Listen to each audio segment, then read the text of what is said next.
Dominica Jazz was this year was good. It was well organized. They did change some things from last year. I was a little bit disappointed because I took the boat into Jazz and I was Right. thinking, hey, I'm gonna get away from all the traffic and everything, and which was nice Hmm. to get away from the traffic. And not many people were using a boat, which would be actually a great way for the people who organize the To jazz, consider, you're right. yeah, to go ahead and enhance the boaters in Portsmouth and Hmm. basically make a route to get to the jazz. And then when we got to the port, they charged us $30 in addition to paying for the boat as well. So we didn't know that there was a port charge. Somebody should have said something, and that's a pretty steep port charge. Well, I think they should utilize it. I mean, Well, I think they should utilize it, but in many other countries for that day for jazz, they if you have a port charge, you void the port charge because you don't need all that traffic and congestion on the land, and there's no space to I park. think we paid $40 We from paid $30 to park, and then you still have to pay for the boat as well again. So that was very interesting. I think they have to do something about that next year and actually promote the fact that you have boat taxi, That's it. have a lot of A little- boaters, A little businessman. a little business for Business the for the boat, boaters yeah, in yeah. Portsmouth, and not only that, people could park further up, probably by the Ruby's gas station or so on, You're right. and just taxi right across because it's a nice ride. And not only that, it's the evening, the sun was setting, and you just had fun. Nice experience. It would be nice to see a big headliner at Jazz, something that could, in my opinion, you need to bring in somebody that's gonna bring people into the jazz. And don't make jazz just for Dominica. Yeah, bring it in, advertise it, whether it be we are targeting the French population or we're targeting, the wider Caribbean, At St. least Lucia. one headline. At least you gotta bring in another headliner to really say, hey, this is somewhere where we need to be, and have people fly in for that, and No stay. pun intended, though. I think the local acts were not too bad. The local acts were good. I love the local acts. Don't get me wrong. It's just that we're locals. So, we're local chickens. So we see those acts all the time, and it was good. As I said, very well organized. Stage presentation was good. They were on time, for most of the night. And the food selection was good. The drink selection was good. We still ran out of ice. I don't know. We keep running out of ice at every event that we go to, Matt. So that worries me a little bit. But I think it was a great day altogether. The Portsmouth actually did that breakfast. You'd give them a B or B plus? Probably a B plus. We got to step it up a little bit. A B plus would be good. I really like the fact that they took time to organize it and really, I think they listened to some of the comments from the last couple of years and worked on that. So Okay, good. well, I know after the Jazz and Dominica, you went to St. Lucia. Yes, The yes. comparison there. Well, it's different. It's shocking to see that an island so close to us has 200,000 people in it. Mm. And boy, everybody showed up. And Jazz in St. Lucia is a 3-day event, unlike Dominica, where it's a 1-day event. So it's kind of like the same equivalent of our Creole Festival in Dominica. And boy, there were top liners there. I mean, John Legend was there.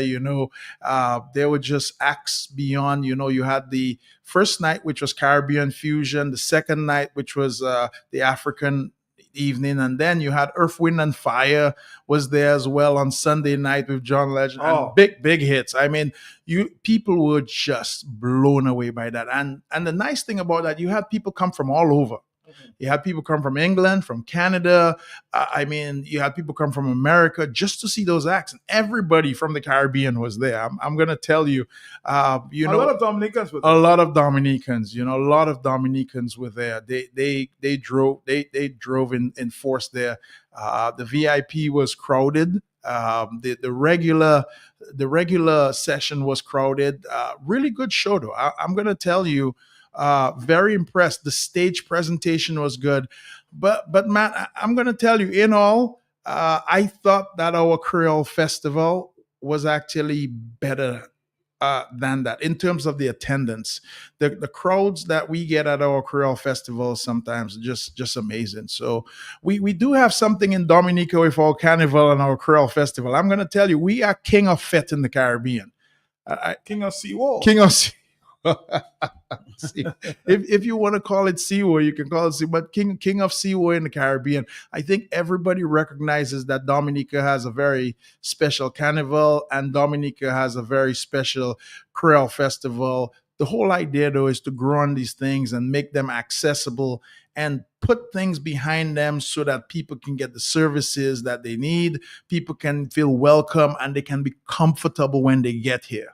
But the So point that you're making there, has to be on the line because we need some headliners, and of course, we'll attract a lot more people. we there too. would, or we would, if we had headliners, we would do very well. The Cabarets is a wonderful environment. Once you're up there, you have a little breeze and everything. I mean, you're doing pretty well. The place is really nice. It's natural. So which signifies or is symbolic of Dominica itself. So but we do need the headliners and we need to make good choices. We need to keep things organized too. I think a lot of times in Dominica, we start off organized and then it changes into disorganization. So we have to make sure we keep everything straight through. We also have to probably be a little more considerate to our French neighbors. I'm going to tell you, Matt, that some of the complaints that I still hear is that when the French people come across to Dominica, they're still having a lot of trouble with our systems. Okay. They have a lot of trouble with our banking systems. They have a lot of trouble with our exchange systems. And we even had some people that I met that were French, and they were having problems converting money because nobody knew what rate to give them. I mean, so we have to make sure that we consider our French neighbors, because Dominica is in between two French islands. Well, actually, four French islands, if you ask me, because you have the Saints and then you have Marigoland as well, Guadeloupe, Martinique. So we have four French islands around us, and we have to begin to start understanding our neighbors better and working with them better. One thing that I will applaud, the organizers, and we saw a lot of persons staying over in Portsmouth for the weekend. So Yes. it created a bubble there Yes, for tourism. that did create some business. That was good, and we need to highlight that as well and promote that. Yeah, because a lot Yeah. of people move from town and stay the And weekend. because Matt, it's simple. You're on the road. There's a lot of people out partying, drinking, and driving. It's cheaper. It's more available to just spend the night in Portsmouth. Make it a weekend. Make it a family affair. So that was good. And not only that, Matt, it would be nice to see more activities set up in Portsmouth upcoming towards jazz. I think what we try to do is spread jazz all over Dominica, Mhm. and we hope that the last part of jazz will be in Portsmouth. We need to put more stuff in Portsmouth. We really need to enhance Portsmouth and in some way just make it more vibrant. Just make Portsmouth. Portsmouth is going to be the headliner. Make stuff out the entire week upcoming for Portsmouth should have something literally every night that people can attend, because most people get there a couple of days in advance and they want somewhere to go. They want somewhere to go eat. So you just make, you really go out and advertise that and make it a destination. I think they should make you part of the planning committee next year, Andy. Well, you can't make me part of every planning committee, but but it's good. I mean, I think we're improving and we're getting better. As I said, I think if you have to go for the islands, you'll find that our CO is one of the ones that are on point. So And of course, you can compare because you seem to be at every festival. in Caribbean. I'm at every festival. Matt. One of the next big festivals So I that's can call you happening. the CO King then. Well, there's jazz in St. Kitts. no in Marigoland. So When is that? that's gonna be June 5th or June 9th. Wow. So I know last year Asa was over there, tore up the place quite a bit. The French people love Asa Bantan. I mean, I love Asa. They just love Asa, So, but I will tell you that's going to be the next one, and everybody's looking forward to that because they have quite a few headliners going over there. So you have jazz in Marigoland and you have jazz again in St. Kitts. Well, you have St. Kitts has the music festival coming, and that's going to be another headliner. That's at the end of June, and if you haven't bought your ticket yet, sorry, it's not available. That's just how simple it is. It's just not available. We're going to take a break now. We've spoken entertainment. We have more serious stuff to talk about. Just stand by, Dominica. This is the Talk on the Block in the afternoon. Stick around. Stick around. And one criticism, Andy, I've heard about this jazz festival, and that is a criticism that some persons think the jazz festival is almost like a fashion show. All the ladies come out and I, compare dresses, you know. Matt, I think every show that we have in Dominica is a fashion show. I think we have some very proud women over here. And I'm going to tell you, I love to see the fact that everybody dresses up and looks good. I think every show we have is a dress up show for everybody. So, I mean, people enjoy it and they should. It's a time for them to free up and get, we don't have a lot of high class places that we go to, and We can dress up and go. yeah, we don't get invited to the the president's house every weekend, so we can't have just one dress. We gotta have somewhere to go, and I'm glad that the ladies dress up because they take their pictures and they post it online, and it just, the colors are vibrant and everybody's participating, so we need more things like that. Hello on the telephone. Somebody wants to make a point. Are you there? Yeah, yeah, good afternoon. Good afternoon to you, my brother. Joey. How you doing? How you doing? Good afternoon. Good afternoon. Nice conversation.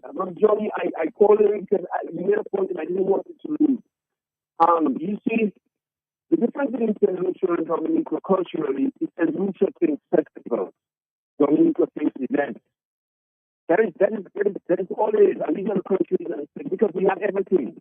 You see the jazz. I suspect you might want to call back with your line. It's very noisy. I can't understand one word. He did raise a few points that St. Lucia is thinking events. St. Lucia is a very big market. They have some Call people. back, Mr. Lloyd. Call back. Yeah. They have some people who are very experienced over there. So and I'm gonna tell you, they have a population, and I'm if anything, man, they take advantage of it. I mean, they really go to work and see where they can really invest in the people who are coming to make them comfortable. That way they come back.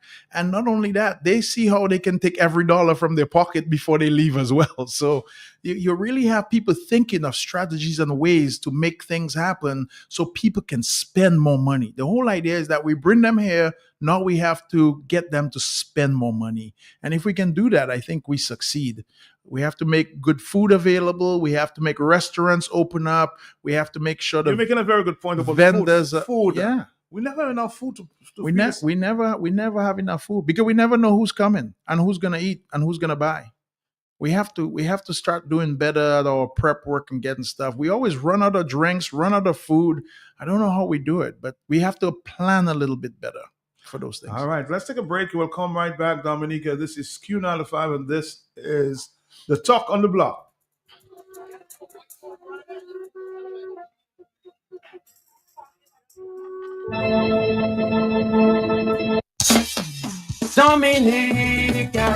Dominican, enjoy your property, protect your property. You homeowner and businessman, protect your property, enjoy your property.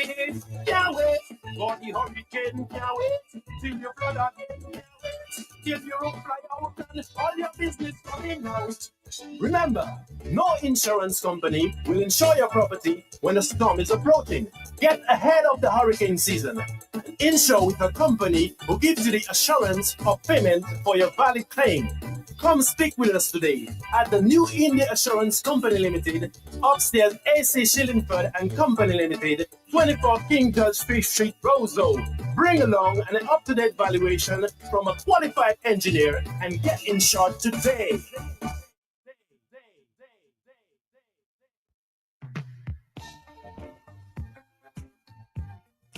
Now available at ESA Trading Limited showroom departments, a wide range of household items and accessories.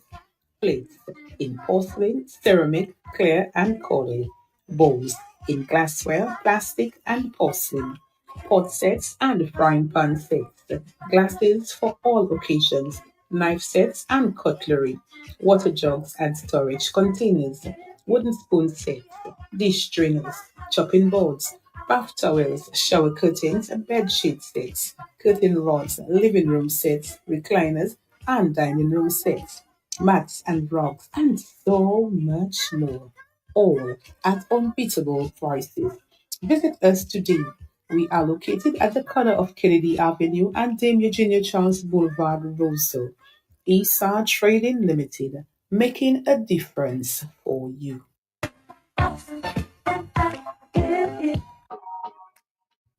$144,800. Make it yours today. Powerball, win it all. The Abraham Cyber Cafe, based in the vibrant community of Woodford Hill, is where you inspire and we create. Call on Abraham Cyber Cafe for all your top quality printing needs: vehicle decals, custom made tumblers, mugs, and brilliant printing of t-shirts, caps, and a wide variety of ID cards. For top quality, fast, eye-catching, head-turning, high-impact, vibrant printing, rely on the professional printing services of Abraham Cyber Cafe. Call 315-5745 or WhatsApp 276-6522. Abraham Cyber Cafe. We bring all your ideas to life with exceptional brilliance and excellence. The people's choice. You won't regret this experience.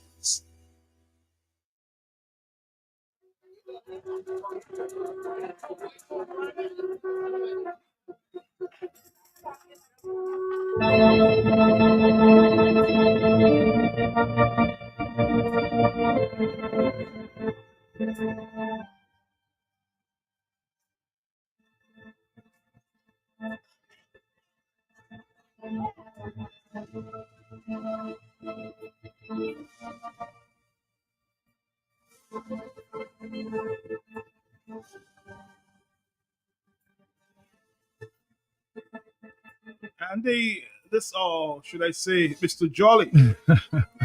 You know, my friends call me Andy. Andy, okay. So I can consider myself your friend. Okay. That's right, that's so, right. Mr. Jolly, Andy, the last time you were here on radio and we spoke about the airport, you did say that you were prepared to put down 25,000. I'm talking US dollars to bet that this airport will not become a reality very soon. I think it was EC dollars. I don't. EC dollars, are you changing? Well, we can keep US if you want. I mean, because I didn't think that, you know, we were looking for an airport, I think, in 5 years, and I explained that I don't think we're gonna get an airport in 5 years. The airport's going to take a little while to build. There's very few airports in the Caribbean that have been done under 7 or 8 years. And they've been done by really, really good people. I mean, people who know what they're doing. And we have a track record of having projects go to a longer time than they are supposed to in Dominica. We have a lot of delays. And what causes those delays, who knows? It could be the weather, could be the roads. But I think that the fact that they were trying to rush the airport was probably a little bit optimistic on their part. And I don't like to rush things. I believe in doing things that are planned and things that are processed properly. And I don't think we do that very well sometimes. I saw, and I'm sure you may have seen video circulating as it relates to a hiccup, really, airport. We had a small hiccup. You know, that's very disappointing. I mean, I want this airport, Matt, more than anybody else. And you think it will become a reality?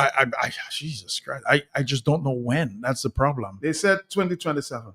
Well, I mean, that's a good goal to set. 2027 is a good goal. But our administration under the leadership of Roosevelt Skerritt has really never kept up their word on anything that they've done. And as I said, we've had lots of delays. This airport was supposed to be something that was done 20 years ago, 30 years ago. I mean, we could go back administration before administration and see where everybody said we were going to get this international airport. I'm 50 years old now, and chances are, you know, who knows, you know, if God gives me a little bit more life, I would really like to see the airport and at least land on it once or twice before I go on to the other phase of my life. You're cautiously optimistic, Andy. I am I'm cautiously optimistic. I'm rooting for the airport. I'm just saying that I think, you know, Matt, right now we have, I think, probably 6-7 major projects that are being done in Dominica. And all those projects are being managed or done by the Chinese. We have several hotels being built. We have an airport. I think we have a marina that supposedly started. I think we have all these things that are being done, which And if all of them are being done by one contractor, then at some point in time, you have to consider the fact that the bidding for these projects were not done very fairly. The record keeping for those projects probably not being done as well as they should be. And you have one contractor doing all the major projects in an island. Um, there's something to say for that. That's not good. It's kind of like almost your father telling you put all your money in one bank. I don't think that's a good idea. You are a businessman, and I've heard that accusation a few times. Yeah. Construction is a good way to launder money.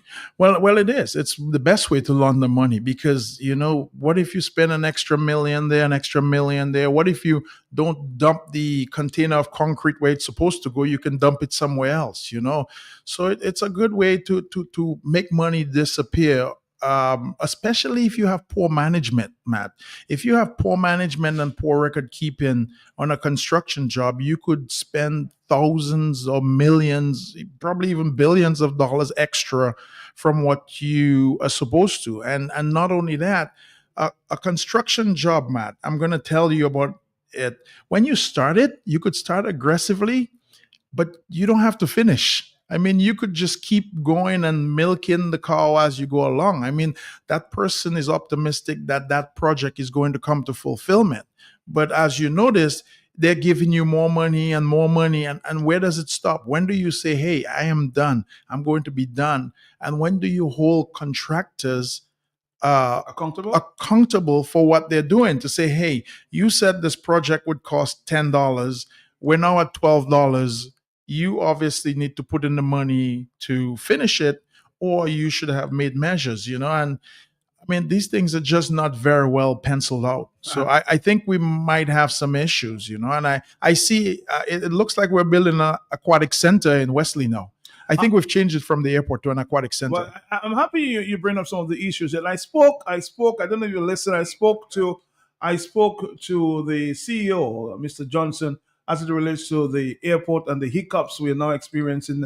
I want to share this afternoon there with, of course, Mr. Johnson, with the rest of Dominica this time. Mr. Johnson. For reaching out, and we always enjoy opportunities to provide updates to the public on the advancement of the project. The video which I saw, the one you sent me, that is actually in a location of the backfilling, which occurred where a property. Yeah, we had extended discussion to the property owner. The acquisition was complete, payments were made. And the property owner was, I think, developing their own other locations. So as we were able to literally work around the property to keep the project on track.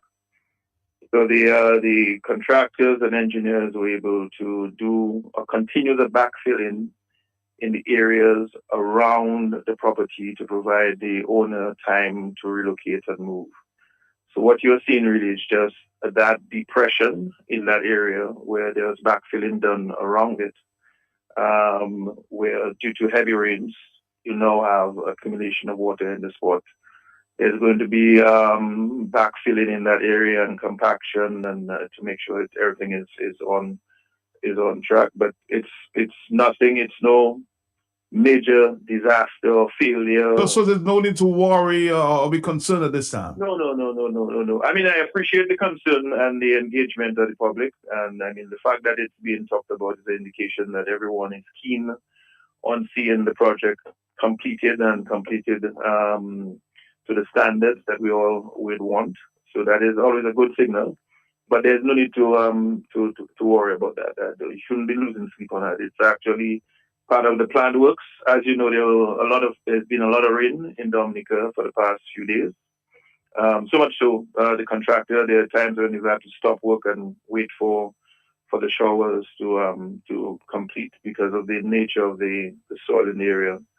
The contractors have developed a protocol where when it's raining heavy, you stop work, let it dry out, you come back and redo the inner roadways of the site, and then you go again. So this is actually just a normal course of construction with heavy rains in Dominica. Yeah, so no major failure. So nothing. And it's actually. I'm saying Well, nothing. it's actually not in the middle of the runway. It's Okay. It's on the periphery of the main runway. So actually, you should come down on the site sometime, Matt, so we can actually have a look at the areas that it probably puts everything in context. So nothing to indicate to say that the runway has been compromised.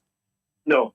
And like I said, I was on the site yesterday meeting with the developers director and the major contractor, just business as normal. There was no fire alarm that the sky is falling. It's these things happen. Rain falls. Areas that have not been completed backfilling will be waterlogged. That's just Dominica, right? Because it rains a lot in the area. Okay, because some people seem to give the indication that the authorities like yourself and others have not listened to comments as it relates to the EIA environmental impact study, and hence what we see going on is exactly the fact that you guys have not listened, and this international airport is being compromised. No, but there has been an EIA study done, but regardless, an EIA study is not a structural engineering study. An EIA study really looks at the risks and suggests risk mitigation actions and activities for the risk. So that has been done. One of the things actually that is a good sign, if you look at the seas around the project, with the amount of open earth due to the earthworks that is ongoing, you'd expect a lot of runoff going into the ocean, and you'd have a sea of red. So one of the things coming from the study is to ensure that there is adequate flow control from the runoff of the site, so that you don't have that heavy sedimentation going out into the sea. And so far, from what we've seen, it's been within manageable limits. The contractor has taken great lengths to ensure that the valleyways that remain while the backfilling is ongoing done in such a fashion that it could hold back some of the sedimentation that would otherwise run off into the sea. And these are some of the things that will come out from an EIA, right? As to, well, one, looking for endemic flora and fauna, and then two, identifying potential risks, then suggesting what sort of mitigation strategies should be taken to avoid them. Mm-hmm. Additionally, I know there was a comment about the areas being built on a swamp. There are swamps in the area. There are waterways in the area. That's not a surprise. The biggest one of them being in the Woodford Hill end, that valley at the end of the runway. So there have been we've taken necessary precautions insofar as how far or how close into the swamp, depending on how deep it is and what can be done. Most of the runway actually is just normal waterways. The major swamp where we actually are not, we're just on the edge of it for the runway 15 end that has been backfilled. And even there again, we have been able to work around it to ensure that it is not going to negatively impact the project. I don't know if you want to comment quickly, Mr. Johnson. Allegations is that a Chinese village is being built in Wesley. A lot of concern about that. Can you talk to that, or I have to talk to somebody else? All right, we'll get an answer when I repeat that very interview there on Monday. But Andy, he seems a little optimistic that it will become a reality. I think, Matt, it has to become a reality. First of all, we're spending billions of dollars on this airport. Our track record, I mean, you saw it with the electoral reform. We spent thousands on that one, and we probably didn't get exactly what we wanted, right? So like I'm saying, I'm not putting doubt or casting doubt out there, and I don't want people to think that or say that either. I really want this project to be good. I'm just saying I think like I would like to get my money's worth. I would like to make sure that this project is done well, it's managed well, it's within budget. I really want us to get it, and I want us to make sure that we're on top of it and make sure that we haven't spent our money uselessly or spent the money but not gotten exactly what we bargained for in the end. And we know we have some challenges in Dominica, like everything else, and we have to overcome them. So we have to lay space for that. But I don't think, like I said, from the starting of the airport, I think it's going to probably take a little longer than 2027. I'm going to push myself on to 2030. 2030. 2030 is my number. All right. I'm willing to bargain on 2030. 2030. All right. And the last time you were on the show, you got some feedback. Can you explain what happened? Yes. Boy, let me explain, Matt. I think what happens, when I come on your show, I come on your show and we talk. And we just really go over ideas. We go over what's really going on. And I think a lot of it is what's going on because that's what I see going on. And Matt, boy, did the politicians come out of the crack. I didn't know You're joking. Matt, sometimes I get a beating over my head, but Matt, sometimes I hide out in my house and I don't want to come out for a couple of days. But I want to tell people out there, we need to start taking an objective look. If we're not moving the needle on Dominica, I don't think Dominica is progressing at the rate that it should. And for those of them out there who are going to criticize me saying that, I'm going to tell you, look at your neighbors and we're not progressing the way that we should. One of their ministers said we're last cataract. Well, that's true. And we're probably not, I don't want to say we're last because I've seen people who are worse off than us. But man, I'm going to tell you, among our peers right now, which is, I consider our peers, the OECS Islands, I think we're probably last down on the line. And but they don't like to hear that. Well, I think people generally like to hear what they want to hear. And I want to tell people when I come on this show, Matt, I'm not a politician. First of all, don't ask me to run for politics. In fact, the truth is that I wish when I come on the show and I bring something to the attention of the public, I would like the public to listen attentively. Don't listen to the person who's saying it or the radio station it's coming from. Let's judge things as individuals. Judge the message, not the messenger. Judge the message, and say, hey, do we have something that's valid here? Do we need to fix it?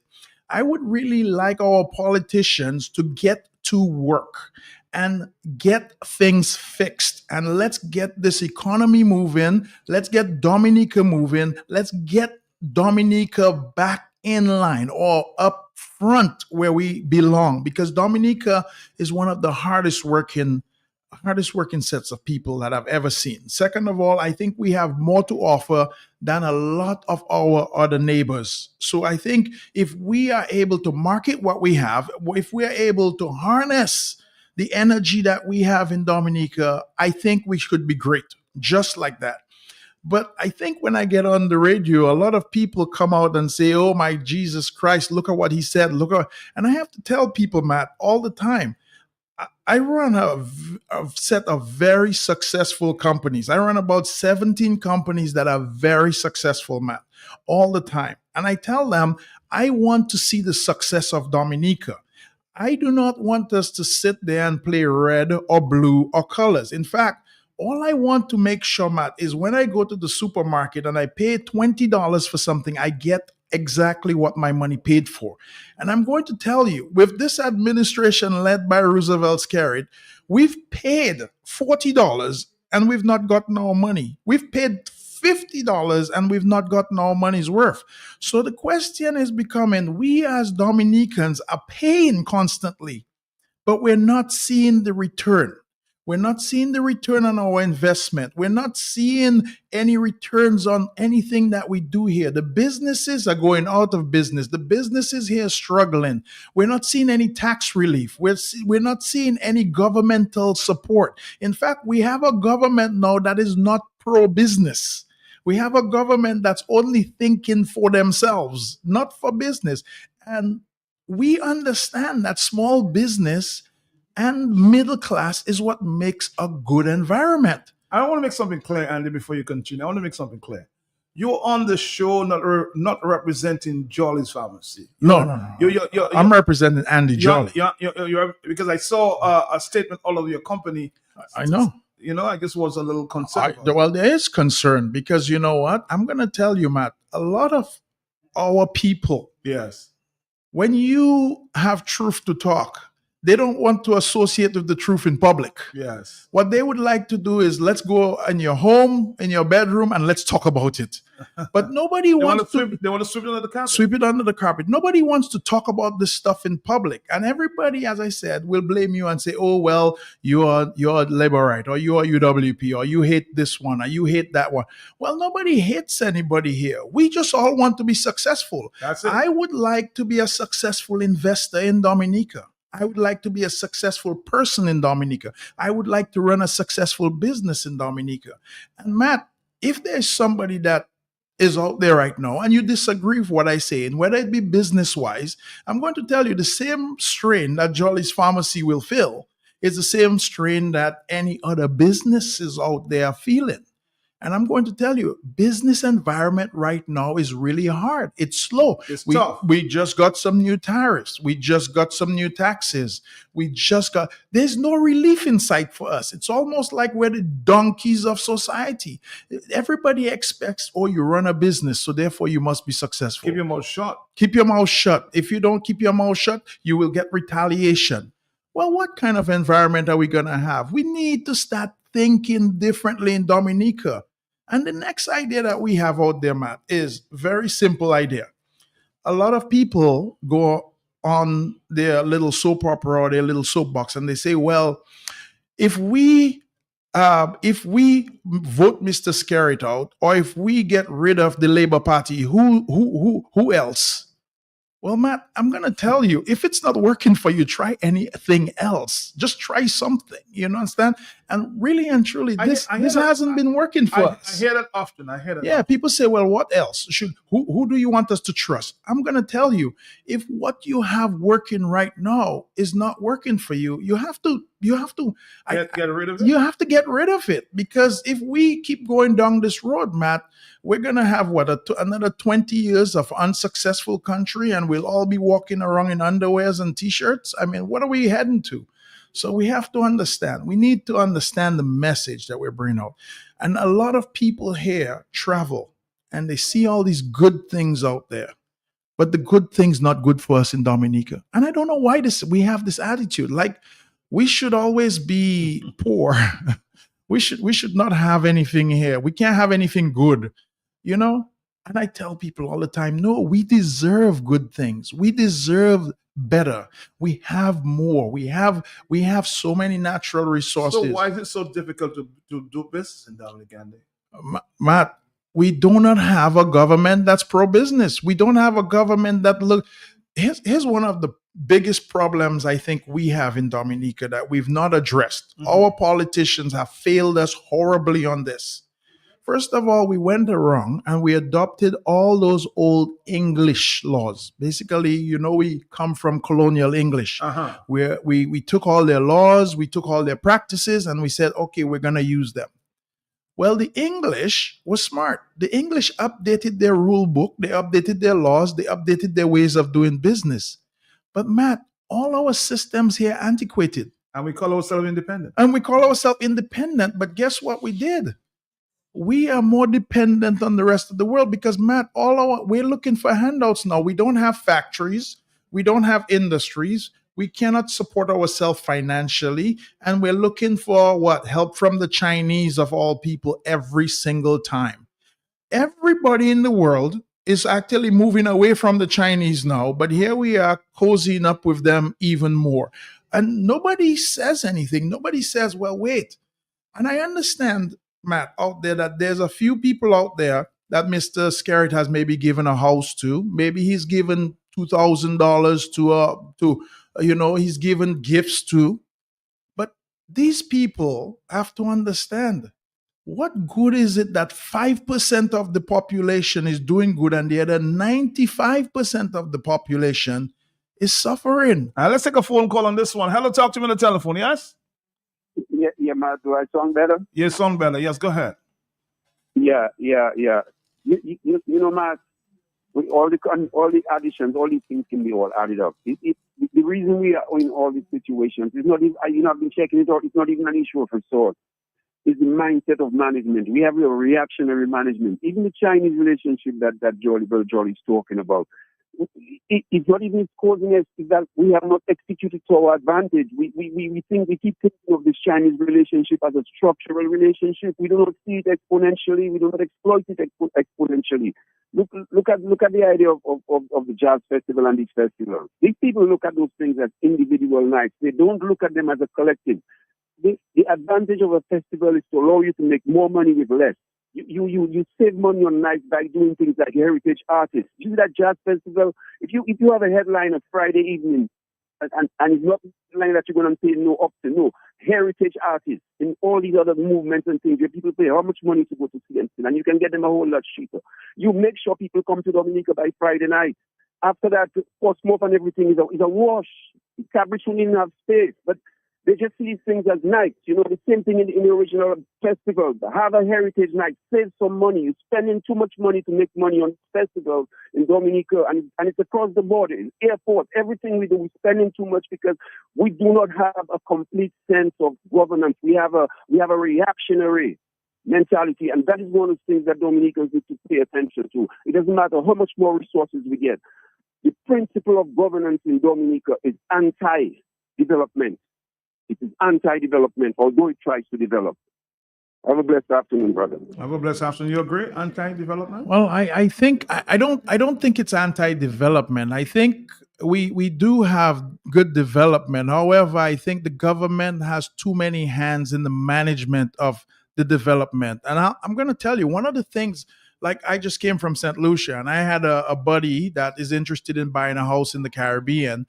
And he came down to Dominica, he saw Dominica, and then I brought him over to St. Lucia, and he told me he cannot understand why St. Lucia is so much faster than we are. There's so many buildings going on. There's so many hotel projects going on. But these are not projects being done by the government. These are projects being done by the hotel. Bay Gardens, for instance, is increasing their footprint. Royalton Hotel increasing their footprint. There's another hotel being built right there in Rodney Bay, right next to the Ultra Club. There's so many other things that are going on there that are non-governmental. Were you saying the hotels that we are now building in Dominica is pro-government? Well, I don't think it's pro-government, but I think we're using a bunch of CBI money, and the government is the one managing it at some point, because these contracts are definitely not going to probably the best suited builder. These contracts are going to whoever they believe might be the best person. Most of it is Chinese. For Chinese, of course. As I said, we have so many projects being managed. You go to St. Lucia, you cannot find one project that's being handled by the Chinese. You can't find one project that's being handled by them. These projects are being handled by Renault. These projects are being handled by a lot of other contractors that are big. I think we have a lot of government interference. And I think once you get government involved in these things, government is inefficient. And not only that, I don't think government pays attention to the quality. You have to realize, Matt, the politics thing, and I'm going to tell Matt, my most popular question, as I said, is why don't I go into politics? I hear that all the time. That's all the time. I get that. And I'm going to tell you, it's a very dirty business. And I'm going to tell you, I would happily walk into politics if you guys would clean it up, because it's dirty and unfair. When politicians go in office right now, Matt, all the politicians that are up there, we have 21 constituencies represented. All of them are in there for one sole reason, Matt, to make sure they get re-elected for the next time around. This is all their concentration is on. I don't think we have one politician up there that goes in and said, I am going up there to create for the good of the people or for my people. I am going up there to make something that my sons, my daughters, my grandchildren will be proud of.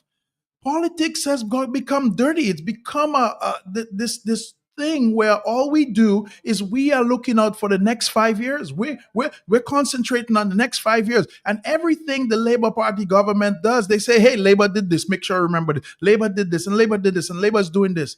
And recently on the radio, I mean, I think this was this week, I heard you, Prime Minister Skerritt, come on the radio and he's talking about we're going to start the Roseau development project. And I said to myself, oh God, there's an election coming. Because how long have we heard about this Roseau development project? It's been a while.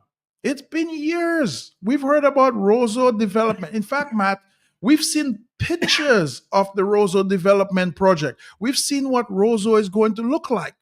And now our Prime Minister, who is chief in charge, comes up and tells us he's now going to start procuring somebody, a project manager. We're now going to start interviewing people and I'm thinking, is that the stage that we're on? We're not even at step one yet.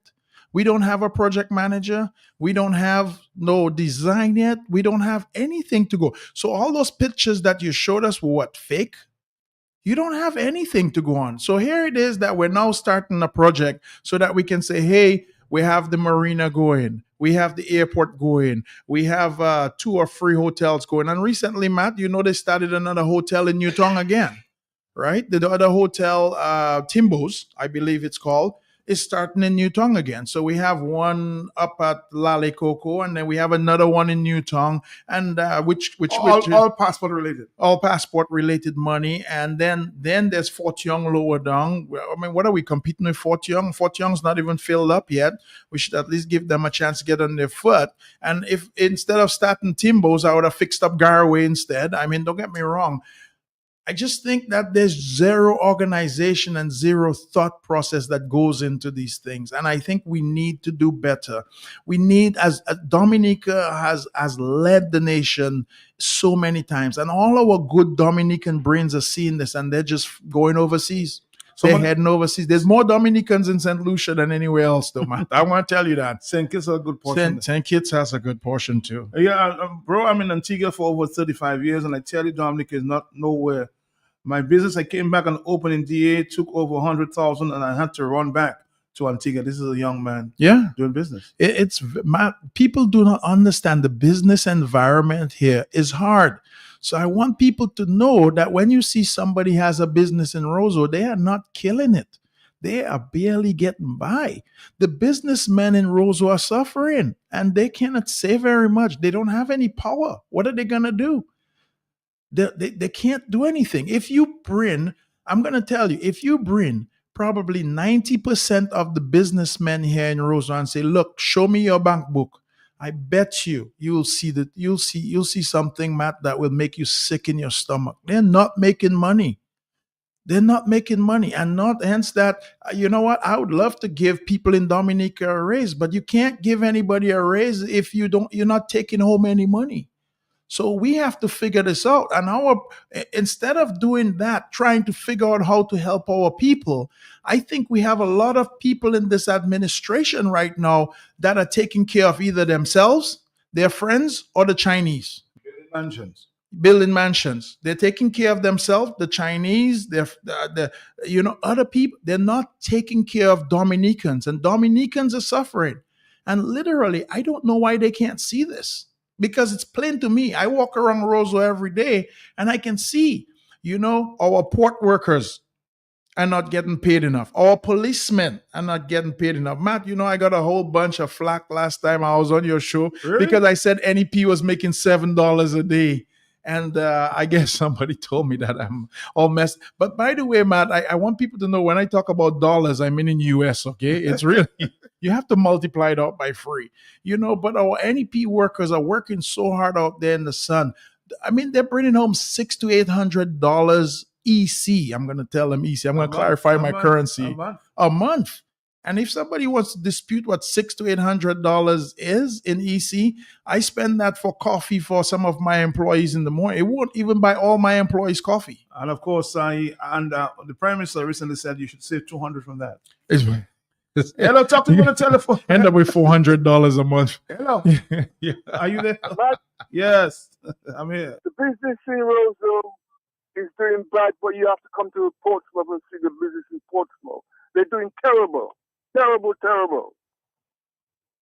And I know you made some investment in the Portsmouth area, but this one is saying Portsmouth is very terrible. Portsmouth is a little hard as well. I'm going to tell you, the infrastructure in Portsmouth has not been taken care of by this administration at all, and I would think. But yet, Andy, Is it yet? Is said, it coming? No, I'm saying yet. The people of Portsmouth still votes for this government over and over again. Well, I'm going to tell you, I was a big fan of Ruzi and my father, and I know Ruzi personally. They were good friends. Right. Man, that man could do no bad. I mean, he really had the heart of the people and really wanted the best interests of the people.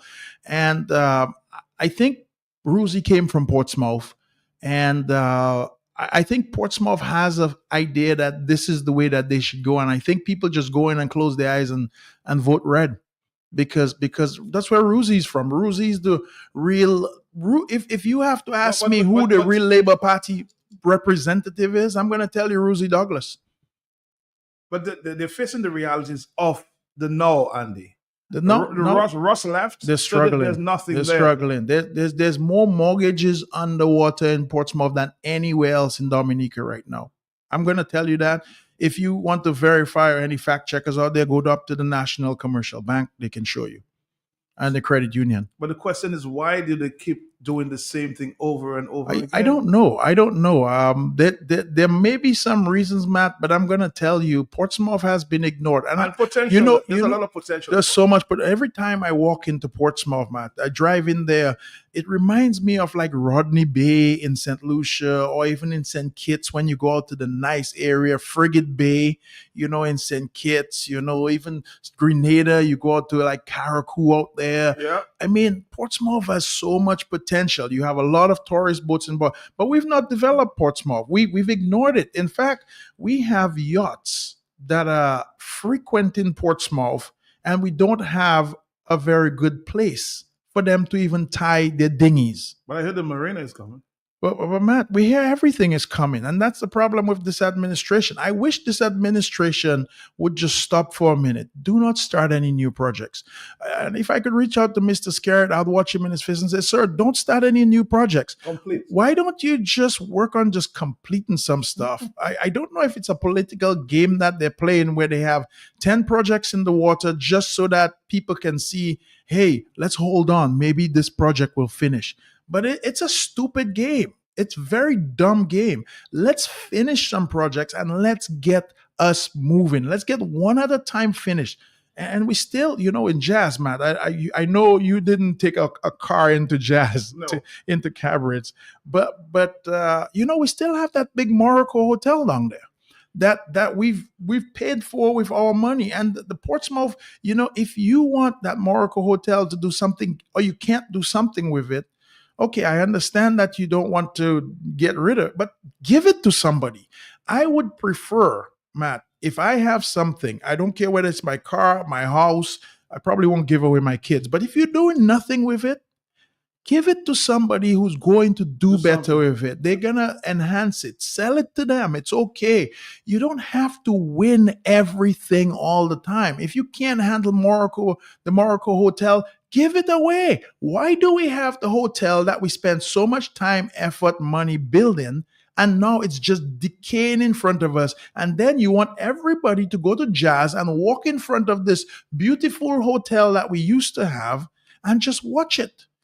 An Intercontinental might become that way. Well, Intercontinental, I've heard there were a couple weeks where there was very slim pickings in there. I know, and I'm hearing that a lot of crabs have occupied a lot of the rooms there. So we have to be very careful. No, I'm not. It's not any criticism there in a bad way. I'm saying that we need to do something. We need to do something. We need to do something. We need to get visitors here. We need to enhance these things, and not only that, things that we've built and we've spent money on, we need to make time to use them. Give them to people. Let them use them. On the telephone, yes. Good afternoon, Matt. Good afternoon, Mr. Jolly. It's always exciting Good to afternoon. have Mr. Jolly at you. Thank you. Yeah, Mr. Jolly, I'm Mr. Scarrett. We've gone through those reforms. And recently I heard I just want your opinion. How does that trigger you? Mr. Scarrett is saying he has to go and borrow money to do electoral reforms. He has to go and take a loan to do the reforms because they're so expensive. You think that's a reasonable suggestion that we should borrow money to do electoral? You mean the government doesn't have a penny to do a little bit of electoral reform? I wonder how that goes through you. Well, you know that you know that I'm a firm Republican. I've said it before, and you've seen the changes that Donald Trump has been making overseas, and you've seen DOGE, and which is Department of Government Efficiency, and I think we need a department like that that's independent of the government. We have to we have to start bringing some credibility to the table, Matt. What I'm thinking, you need some accountability. you need some accountability. The fact is that if I'm a banker, I probably wouldn't give this government any more money. And if I was giving away money, I would not give this government any more money because there's so much waste that I've seen in this administration. There's so much of things that are being moved around that are not accounted for, or there's no transparency or clarity on.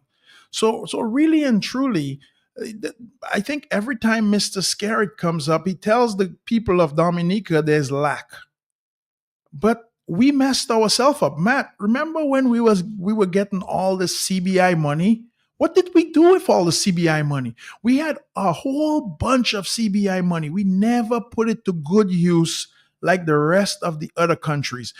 We were one of the first people in the CBI program. In fact, up to today, we're still probably one of we were one of the first people in, and I don't know if we did enough damage because we lost access to Canada, we lost access to England. St. Lucia still has their access. St. Vincent and all the other people who did, well, St. Vincent didn't participate. St. Kitts still has their access. But here's the thing.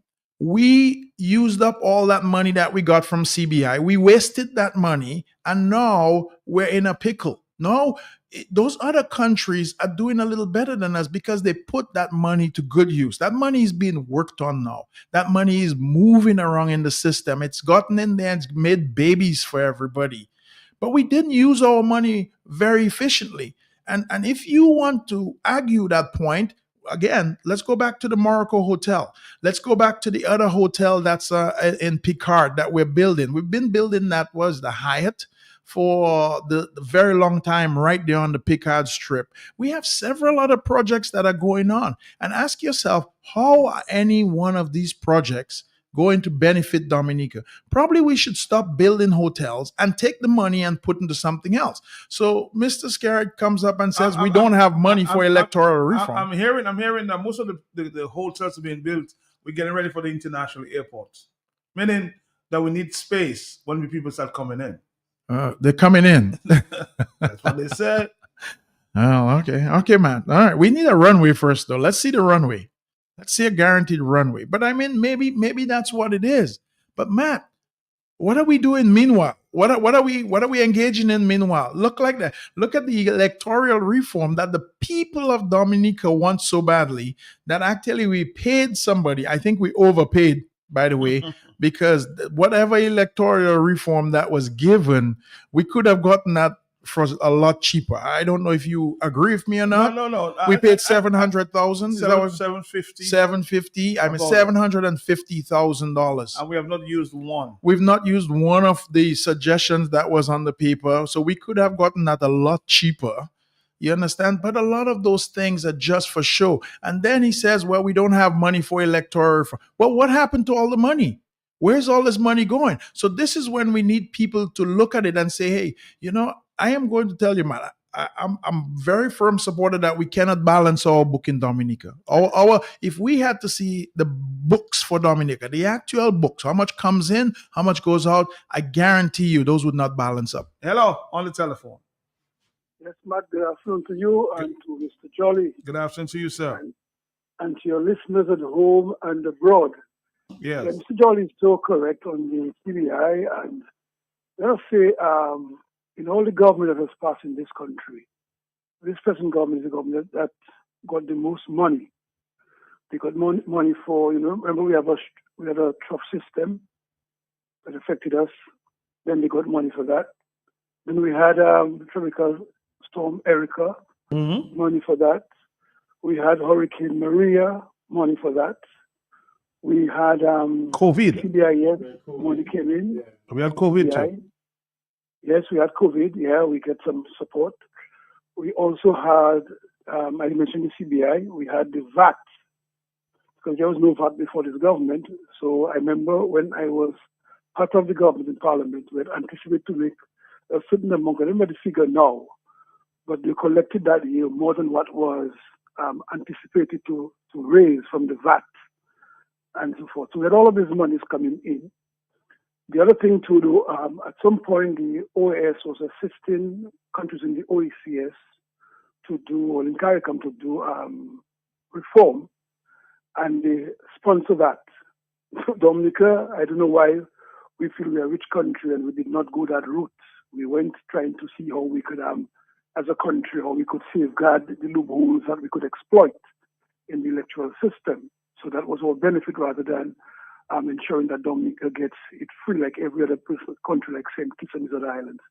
No, he's right. I read where St. Kitts had made some financial contribution to Kittition from the CBI. So they have invested the CBI so well that they were able to make a contribution to the people of St. Kitts. Then in Dominica, we have ham and turkey every Christmas, but in St. Kitts, they give you a second salary. So say if your salary is 4,000, you get 8,000 for that month. So you can buy a whole lot of turkey, a whole lot of ham, because why the economy is able to provide that.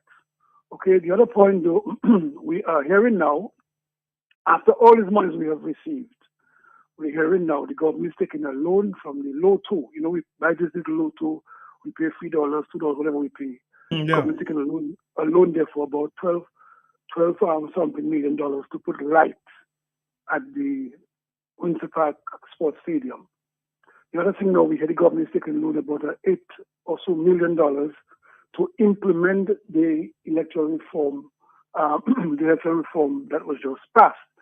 Now, the Prime Minister said at some point that he was making allowance, and I don't know if you all remember, the Prime Minister said he wanted the reform thing to settle quickly so that he could make the monies available in the budget that year, so that they could use that money to implement the reform. All of a sudden, we're hearing they're taking a loan for reform. Then we paid Sudanese Byron the sum. We paid extra for him to do the draft. He hired a lady to do the draft legislation. We also paid Mayor Motley monies to come in to do a consultancy on reform. That report, we never saw that. We also made some provision available to the OAS CARICOM Commonwealth to come to Dominica. Money was spent so they could do a reform. So I don't know, we seem to be the richest country in the Caribbean, and the people of Dominica are feeling the hit. The hospital is struggling, we can't pick up garbage, and you just name it. Mad. So Mr. Jolly is quite correct, and I don't know where we live. We live in space in Dominica. In any other country, a government would be history. But Dominica seems to be, I don't know if we feel that we hate somebody or we hate a group of persons, so therefore those we hate will stay out, and those that do us mischief, they will be there to do us mischief until they do us bad. Thank you so much. And you're making the point, Bosona, you made it earlier, that, let's look at Portsmouth, for example. I mean, they say it's genre patat of Labour, but what have they benefited from the Dominica Labour Party? That's the big question, you know? Yeah, I'm going to tell you, we have so much improvement that we can make around the island. And as the college just stated, we are not poor by any chance. We've gotten a lot of money, and I just think a lot of that money has been misspent. I think it's been misused, and I think it's been misallocated. And I just don't think, I mean, there's nobody to answer for that, and there's nobody answering for that. So no, we're taking loans, and what we're doing, people don't realize this. When your government is going out and taking loans, it's impoverishing you as a citizen.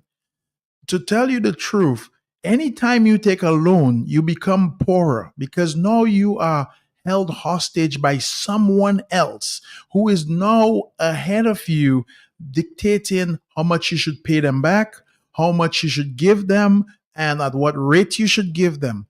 And Matt, those loans that the government is taking, remember we just took did we take a loan for 40 something million dollars from Saudi Arabia?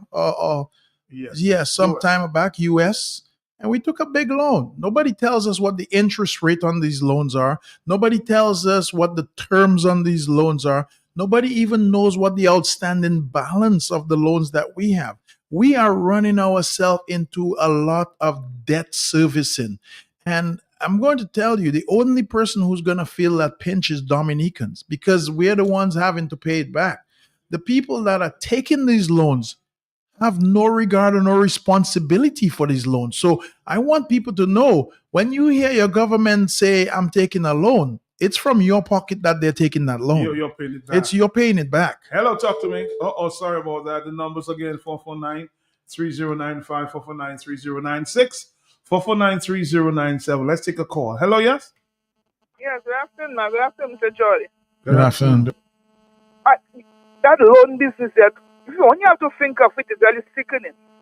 Because I understood that Kerry is going back to Parliament to get an approval of let's call it 70 million, because 69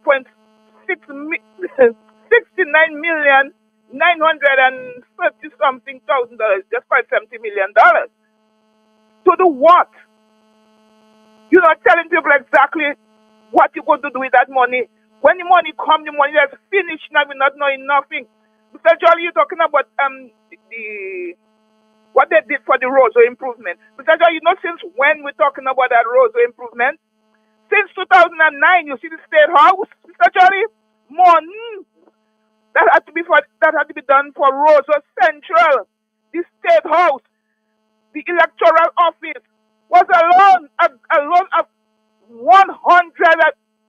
million. And up to a day like today, look at the state of the house that this president lives in. Look at the state of it. And up to now, roads cannot be fully rehabilitated.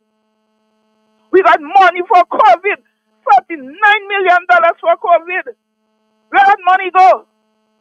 Nobody got anything from that $39 million, which that was given to the government for people in Dominica for COVID. We just taking everything here for granted, and it's time that we stop that. Too much. We just have a man that's taking loan. You have the passport money. You give a man all our passport money to handle. He's doing what the hell he wants for our passport money, and we just taking loan. While yourself punishing yourself, building mansions, mausoleums. And Dominicans have to be saying, I'm waiting to see what I get. You get people to live in apartments to buy them for a vote. They're not getting an apartment that they have to hold it to live in. It's to buy them for a vote, because when they have that apartment, they can't open their blasted mouth. They can't play their radio like me and you. They can't do that, because they will be out before their family dead. The apartment not their own again, and we just there for what we gonna do? Hell, what we gonna do? Like what the other countries doing? We call for reparation. Reparation, my foot. The person to give us reparation in our country, the slave master we have here. That is we have to ask for reparation for. Bye bye. Slow down there for 4493095. Man, he says we cannot balance our money in Dominica because we broke. So where does he think they get all the money to continuously hold expensive Labour Party rallies? This time ever with Mia Motley. If you don't think that the Mia money, the money being used to invite Mia Motley could have just bought 3 ambulances, because we have one at the time. So why we have to invite Mia to Dominica? We have our own expenses. Matt, again, as I said, I've come on your radio station for years, and I'm telling you, I think our prime minister has really lost his way and his direction. And if you notice, the strategy going forward is how can I for some reason, I don't think that he's going back in power, but how can I stay in power a little bit more? Or how can I get more powerful? Because, everybody knows that we've gotten significant amounts of funds in Dominica, but for some reason, those funds don't trickle down into the general masses. we really have a big problem of transparency in Dominica, and I think this administration has made it very, very clear as to things that we need to fix in Dominica to ensure that this never, ever, ever happens again. So many things that are happening over here, whether it be the retaliation, the prosecution of people, the weaponization of the police department, the taking over of the court system. We've never seen people do that. And not only that, I mean, so many people say, well, we have one of the richest prime ministers in Dominica. I don't know if you believe that, Matt. I don't. Do you believe that? One of the richest? One of the richest Caribbean prime ministers. Do you believe that? Well, I don't know if I believe that. I want to see the rest of the data to I would want to see the books, right? But here it is that we have somebody that lives over the top of all the other prime ministers in the Caribbean. Definitely that. Right? And lives this big life, but yet we see nothing happening for the people. And if our prime minister, who I don't know, when he went into office, I don't think he had any riches at all. Right? So if he is this great investor or this great market analysis person that can make wealth out of nothing, why is this country so poor? So here it is that you have somebody that is really going ahead, Matt, and saying, look at me. I came from nothing and I made myself millions or maybe even billions of dollars, but yet you have not done anything for your people to make that transparent in the people that you represent. So there's lots of questions there that could be asked. Well, sir, how did you go to zero to a billionaire? Can you show me your bank book? Can you show me your asset list? Can you show me your investment list? Can you be transparent with me? Can you even maybe, Mr. Skerritt, come up and hold a seminar as to how the rest of us can be, could I say, more like you, or maybe invest as smart as you so we could make that type of money too? Wouldn't it be nice to have about 100 Dominicans that all have a lot of money and then they're just walking around taking care of people? So if he's doing this for himself, why doesn't he show us the way to the path to righteousness? And I would just like him to host a seminar. Tell us how to invest. Tell us how to make money. Tell us how to, do the things that you did to get where you are today. 449-309-596. We're taking more phone calls, of course. I know the lines are going at this point. So we're going to take a quick break and we'll come back right after this.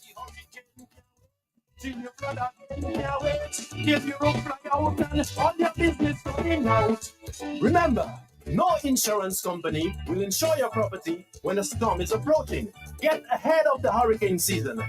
Insure with a company who gives you the assurance of payment for your valid claim. Come speak with us today at the New India Assurance Company Limited, upstairs AC Shillingford and Company Limited, 24 King George Street, Roseville. Bring along an up-to-date valuation from a qualified engineer and get insured today.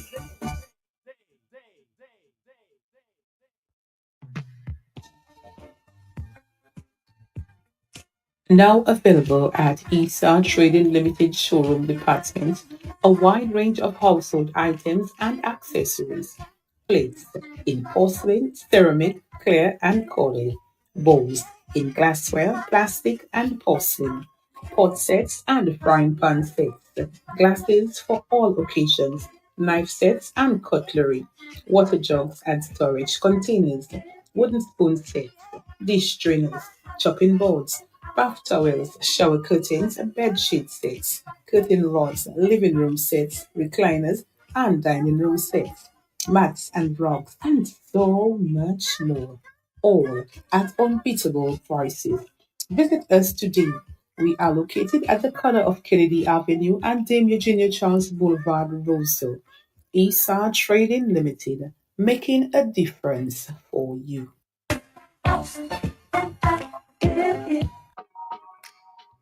All right, let's see if we can take a few phone calls in the action. Of course, it's already 2:29, just about 31 more minutes. Hello, talk to me, yeah? Matt, good afternoon. Good afternoon to you. And Mr. Jolly, good afternoon. I've been Good listening afternoon. to you all very, very attentively. And I understand what Mr. Jolly is saying. All we want from Mr. Roosevelt Skerrit, the formula that he has, because when he came without nothing. He came empty. And now he's one of the richest prime minister in the Caribbean. So give us a little formula now. Let us have something to know. We don't have to come and beg you every Wednesday in the labor, in the red clinic. The Red Clinic. You understand? But just give us a little formula. Let us build ourselves too. About what you mustn't be greedy. That is selfishness. That is the meaning of selfishness. The same selfishness you're calling people there, you that selfish. Share the formula with us. Thank you. All right, somebody's asking Mr. Jolly. I don't know you live in Mount Daniel, but I know you frequent there because your mother lives there. Is there a garbage issue in Mount Daniel? Because a lot of people are complaining that there's garbage all over the place. Well, man, there is garbage all over the place. In Mount Daniel? No, well, here's what's shocking. People have to realize, for those of us who've never gone up to Mont Daniel, I asked the population to take a drive up to Mont Daniel and really see what's going on there. And I think our PM is more interested in building the house, not concerned about anybody else's housing, but his own. The size of that house that the PM is building is ridiculous, man. In fact, I'm going to tell you, and from my happiness, out of all the houses that I've owned, and I've owned several houses. I've had some 8-bedroom houses. I had one time with upwards of 12 rooms one time, and my happiest home is my 1-bedroom house. The garbage collection thing is something. It got better after we talked about it last time. I was actually shocked that something happened, and but our prime minister needs to be sympathetic to his people. The prime minister needs to know that every one of our constituents, whether you live in Soufriere or you live in Portsmouth, needs their garbage collected equally, not just the Mont Daniel garbage. So there's not a problem if you look in the immediate vicinity. But I'm going to tell you, if you look in some of the directions in Mont Daniel, there's a little garbage problem. But in the immediate vicinity of where the prime minister lives, it looks very rosy. And I'm going to tell you, that doesn't sit well with me, because the thing that means is that at this point, you have lost concern for your fellow man, and you are now just taking care of just yourself. You're taking care of your surroundings, and you said, to hell with everybody else. I'm going to make sure that mine looks good. I don't care what my neighbors or my constituents look like. Matt, with the amount of money that has been borrowed and wasted in Dominica, the island will soon look like Port-au-Prince in Haiti, while Skerrit lives large in Mont Daniel with his family. Same point you're trying to make there. Yeah, it's not. I don't ever want to see it that way, because that's a very horrible thing. And I think I'm hoping that we can do something before that. And when I say we can do something, as Dominicans, we'll be able to do something, or probably the writing will come up on the wall, probably at the financial center. And you have to understand that right now we have a big problem, Matt. There it is that you have our PM, but I think that the corruption is actually going through the folds of the others, whether it be the Mr. McIntyres of the world and the Vince of the world, and you just go down. And I think all those people are seeing this corruption, and nobody's saying anything. They're seeing this waste happen, and nobody's saying anything. And here it is that, when we got Mr. McIntyre as the head of the financial department, Matt, I thought something was probably going to change for the better. But I don't think Mr. McIntyre has changed anything at all. I think if you had to ask me if our financial minister is in control of that ministry, I will tell you no. because the things that go through that ministry, and we saw a good example of this. Remember when Mr. Scarrett went out and spent what $180,000 to buy a new vehicle for his children, but we don't have any garbage trucks in Roseau. It's coming out still. Well, everything's coming, but why didn't that one come first? So every time you look at those things, you have to ask, who's running the purse strings up there? And we don't get any financial news from Mr. McIntyre. If I'm a businessman in Roseau and I would like to invest in Roseau, every now and then I would like my financial minister to come up and say, hey, here's how much we made. Here's how much we spent. Here's how much we have left in our account. Like a real treasurer, like somebody. But Matt, you see nothing of that. He's quiet. He's dead in the background. The last time I asked Mr. McIntyre a question, I'm sure he will say that. Was this the time he said it's above your pay grade? That's above your pay grade. That's above your pay grade. So obviously he's not in control. He's a puppet. He's pulling the strings. He's a puppet. Because I'm going to tell you, if you run a ministry, Matt, when I run something, you know I run it. It's the buck stops with me. Yes. And I don't think it stops with Mr. McIntyre at all. I think anything can go over his head. So I don't think he's in charge of that ministry. I think it's bad. That's sad. Hello, talk to me on the telephone, yes? Hey, good afternoon, man. Yeah, good afternoon to you. Good afternoon, Mr. Andy Jolly. Good afternoon. Right now, Mr. McIntyre controlling the money, and the hospital don't have no medication. Diabetic people cannot get no medication right now, and the Prime Minister have money spending all over the place right now for food, and no medication. It's a shame and disgrace. I want to hear Mr. Jolly on that. No. And as you said, he's spending money there all over the place. I'm just hearing something. I'm hearing some news that a lot of the red flags are going up. The yellow flags, meaning that he's preparing for me a month. Listen. We had the Prime Minister of St. Vincent come over here. Remember, just not too long ago, Ralph Gonzalez came over. He gave a big lecture at UE. Yes. The guy didn't get no flags. Why does Montley get flags? He didn't get no flags. He came over here, a regular guy. He was walking through the street, talking to people, shaking hands. Montley doesn't need any flags. You know what? We are doing things to impress people, and we want to show them how great and grand we are. To tell you this truth, I think Mr. Scarrett wants to show off for the Bajan Prime Minister. I think he wants to show off, to show her how good he is. But he will never be as good as her. I don't care what he does, Matt. This lady cares about her constituents. Not only that, she has a very good handle on the English language, probably better than most of the prime ministers in the Caribbean. She can socialize with so many other people above her, and she can make sure her opinions or her ideas get listened to by those people. Mr. Scarrett has not accomplished that and probably never will. On the telephone, hello, yes? Oh, sorry about that. You can call me back. Let's take a phone caller, yeah? Hey, Mr. Felty, good day, Mr. Jolly. Good afternoon. Madam, Mr. Jolly requesting something which he has the right to do. He's requesting for Roosevelt Scarrett to show some type of conscience.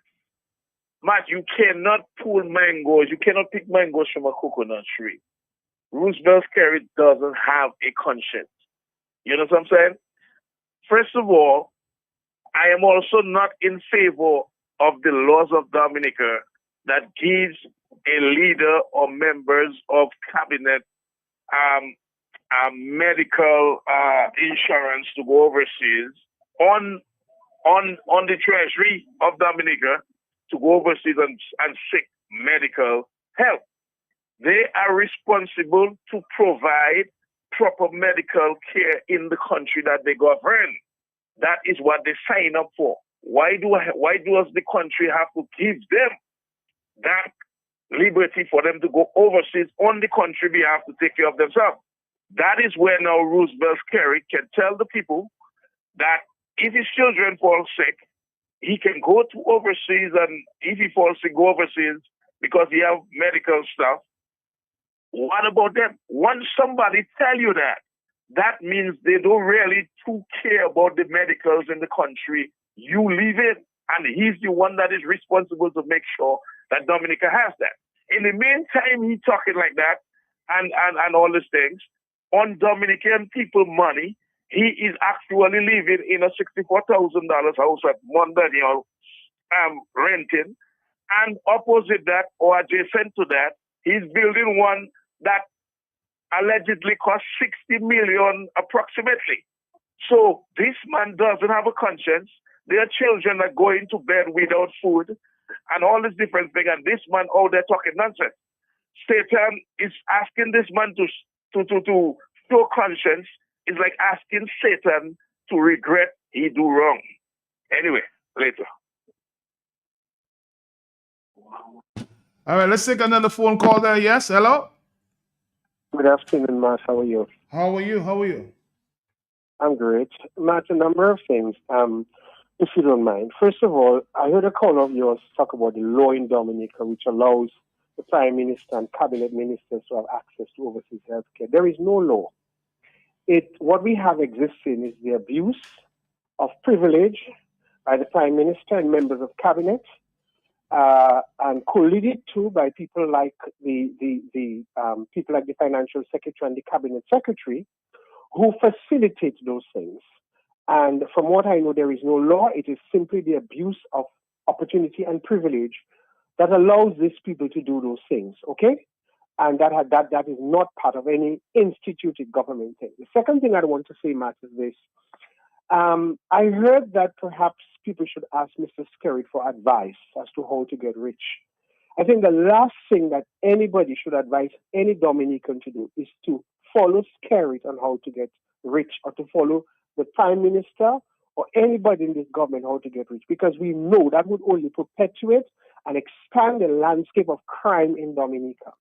We all know that all of these people have gotten rich on the ill gains of the Dominican resources, on the Dominican economy, and as a result of which they have. So I would not advise any Dominican to advise that. On a lighter note, allow me to say as my third point, that I've often listened to Mr. Jolly on his affluence and his financial standing. Perhaps he, as an individual and a successful businessman, as a millionaire, as he has said, should open a school of entrepreneurship as an annex to Jolly's pharmacy to teach entrepreneurs in Dominica, young people in Dominica, invest some of the money that he has in teaching the young people of Dominica how to make money. That's what rich people do. Lastly, Matt, and the point that I want to bring home is, it is rather egregious that the government of Dominica is going to the Parliament of Dominica on Monday to seek funding from the National Bank for electoral reform. I think this is really crossing the line. The National Bank of Dominica is the National Bank of Dominica. How is the National Bank of Dominica financed? It is financed by the hard-earned income and gains of the average Dominican. The farmer, the public servant, the police, the nurse, the teacher, the small entrepreneurs of Dominica. The National Bank of Dominica is sourced and financed by the hard-working people of Dominica who save their monies into the National Bank and put their monies in there for them to make a living. Why would the Prime Minister of Dominica want to go to Parliament to seek funding from the National Bank for electoral reform in Dominica? I think this is where the people of Dominica need to stand up. And they need to stand up on the following grounds. One, the people of Dominica need to tell the National Bank that if one black dime cent of theirs goes into giving this government money to finance electoral reform, they must withdraw their savings en masse, one, and boycott any payment of any loans to the National Bank indefinitely, because that is an abuse of the system.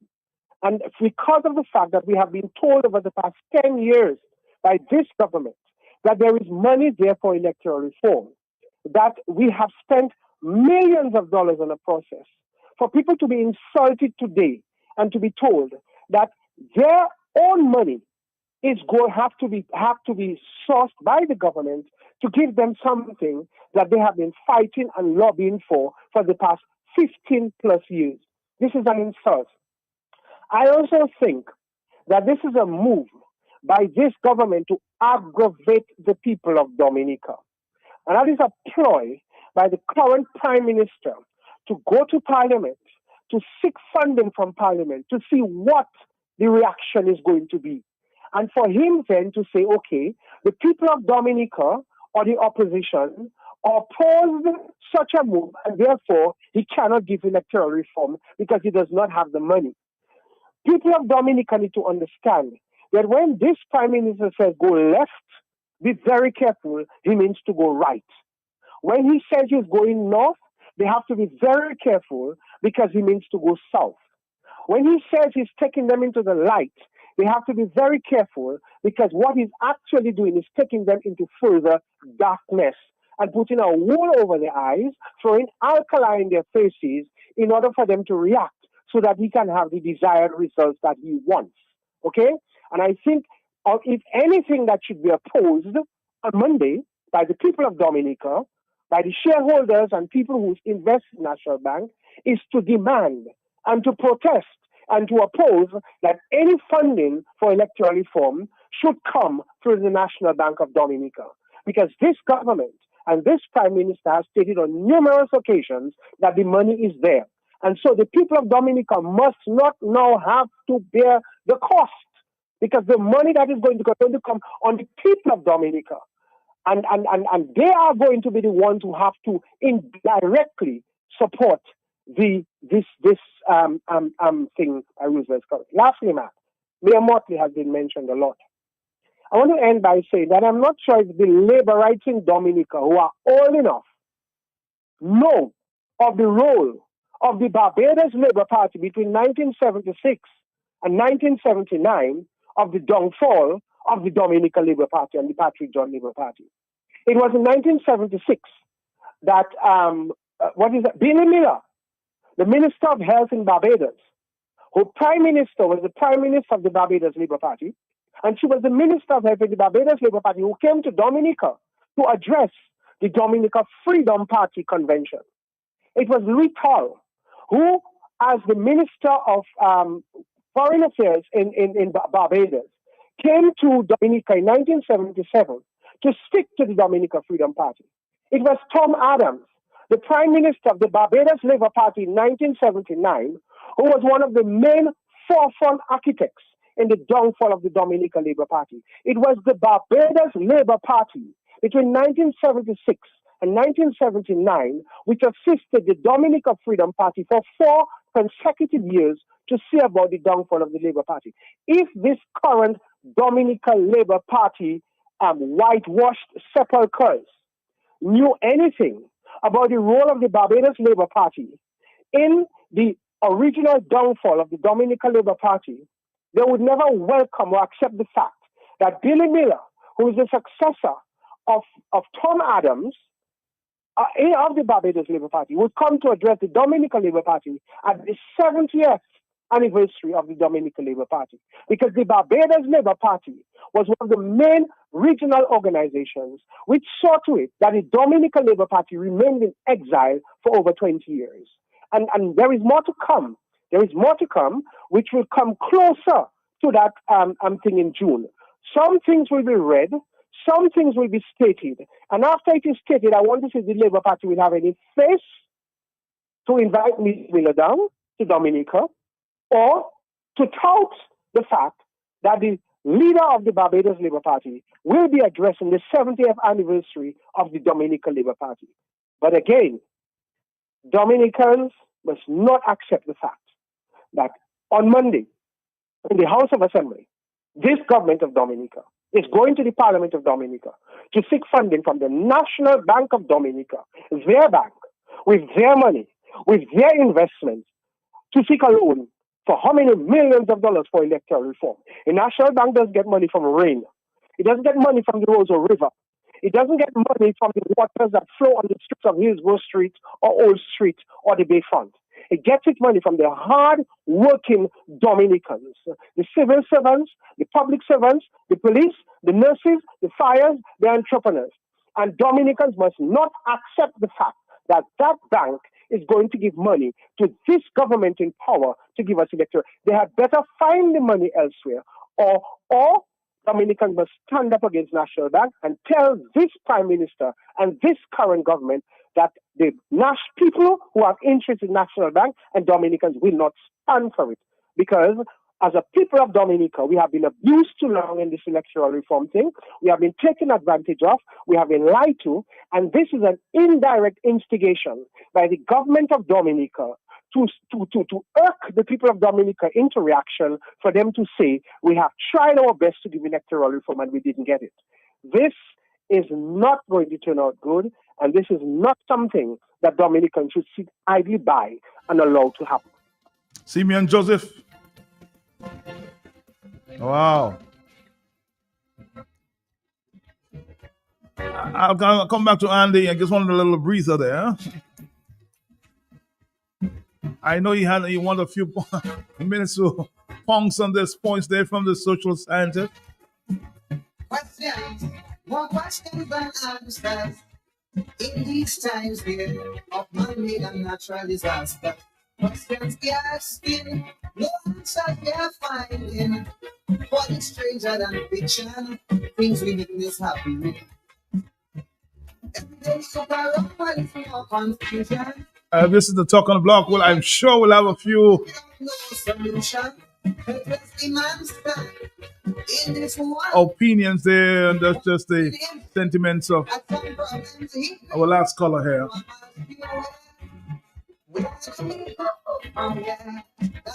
question to all mankind. Answer me, where do we go? Yeah. When you have both life, man can tell the reason why. And if I'm you that triangle, if it's still a man, egotistic fanatic, not rule a whole day, bombs and guns and pump and shows everywhere. Do we go? A lot of WhatsApp messages, boy.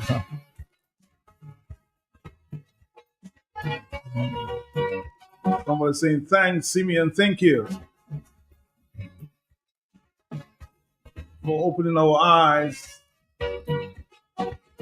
And thanks, Andy, for telling us the truth. Well, Matt, Simeon is very well versed guys in these things. You know, he understands the principles. You know, but Matt, you have to see how Prime Minister Roosevelt Skerritt does everything. You know, he always has some kind of spin on everything.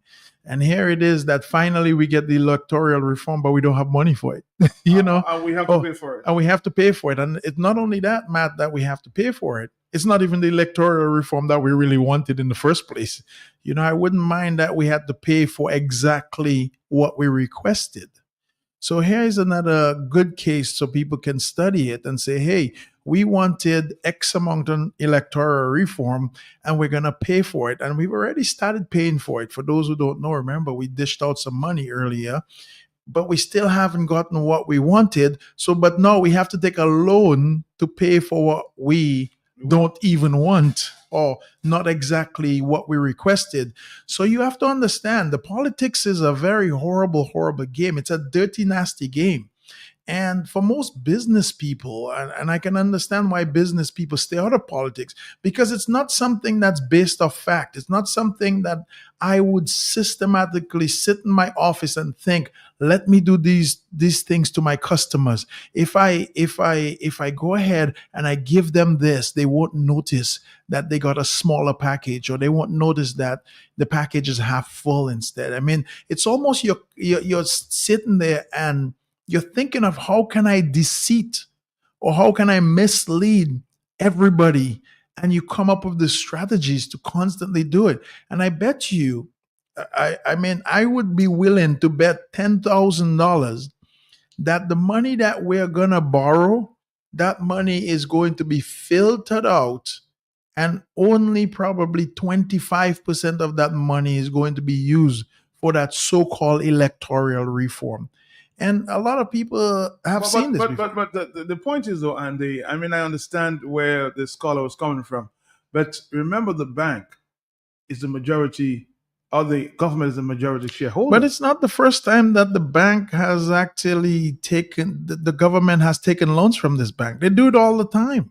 This is not something new. But the point from the caller is that we take it for the wrong reason. But Matt, anytime we're taking a loan, we're taking it for the wrong reason. Look at the airport that we're building right now. How much is that airport costing us?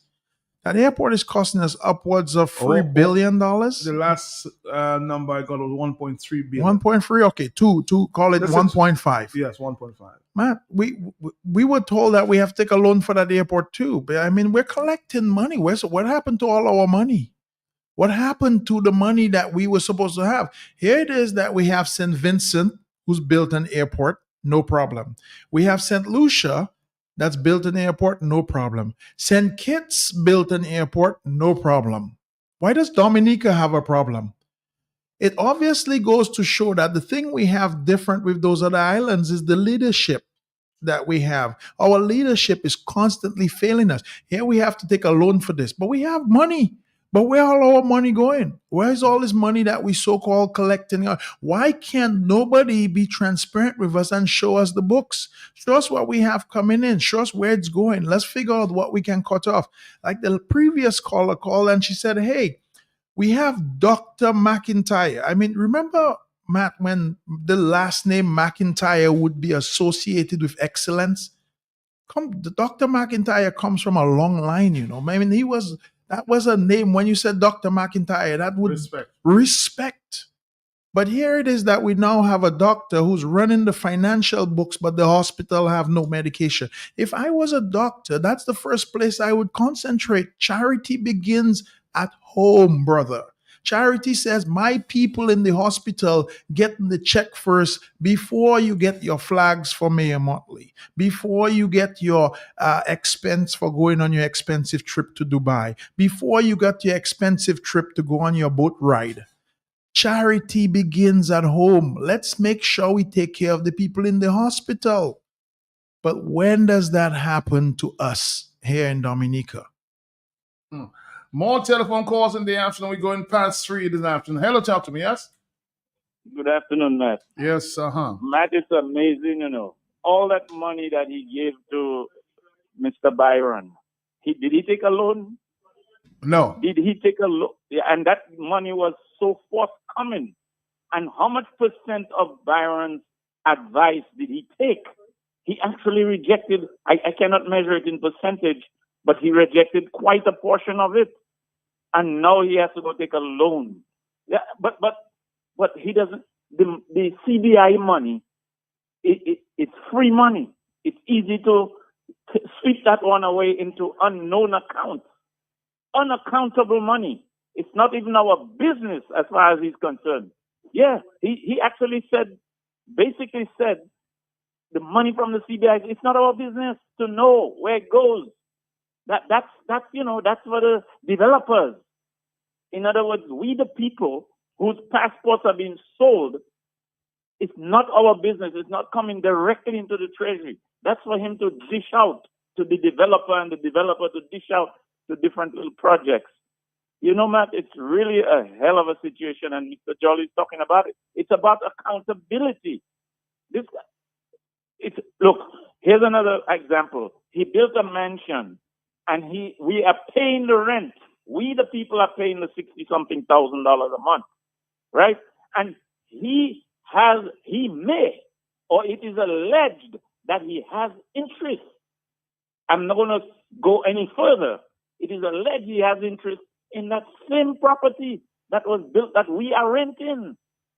You know, how can that be? And how can we not nail that down and straighten it out and get it straight? How?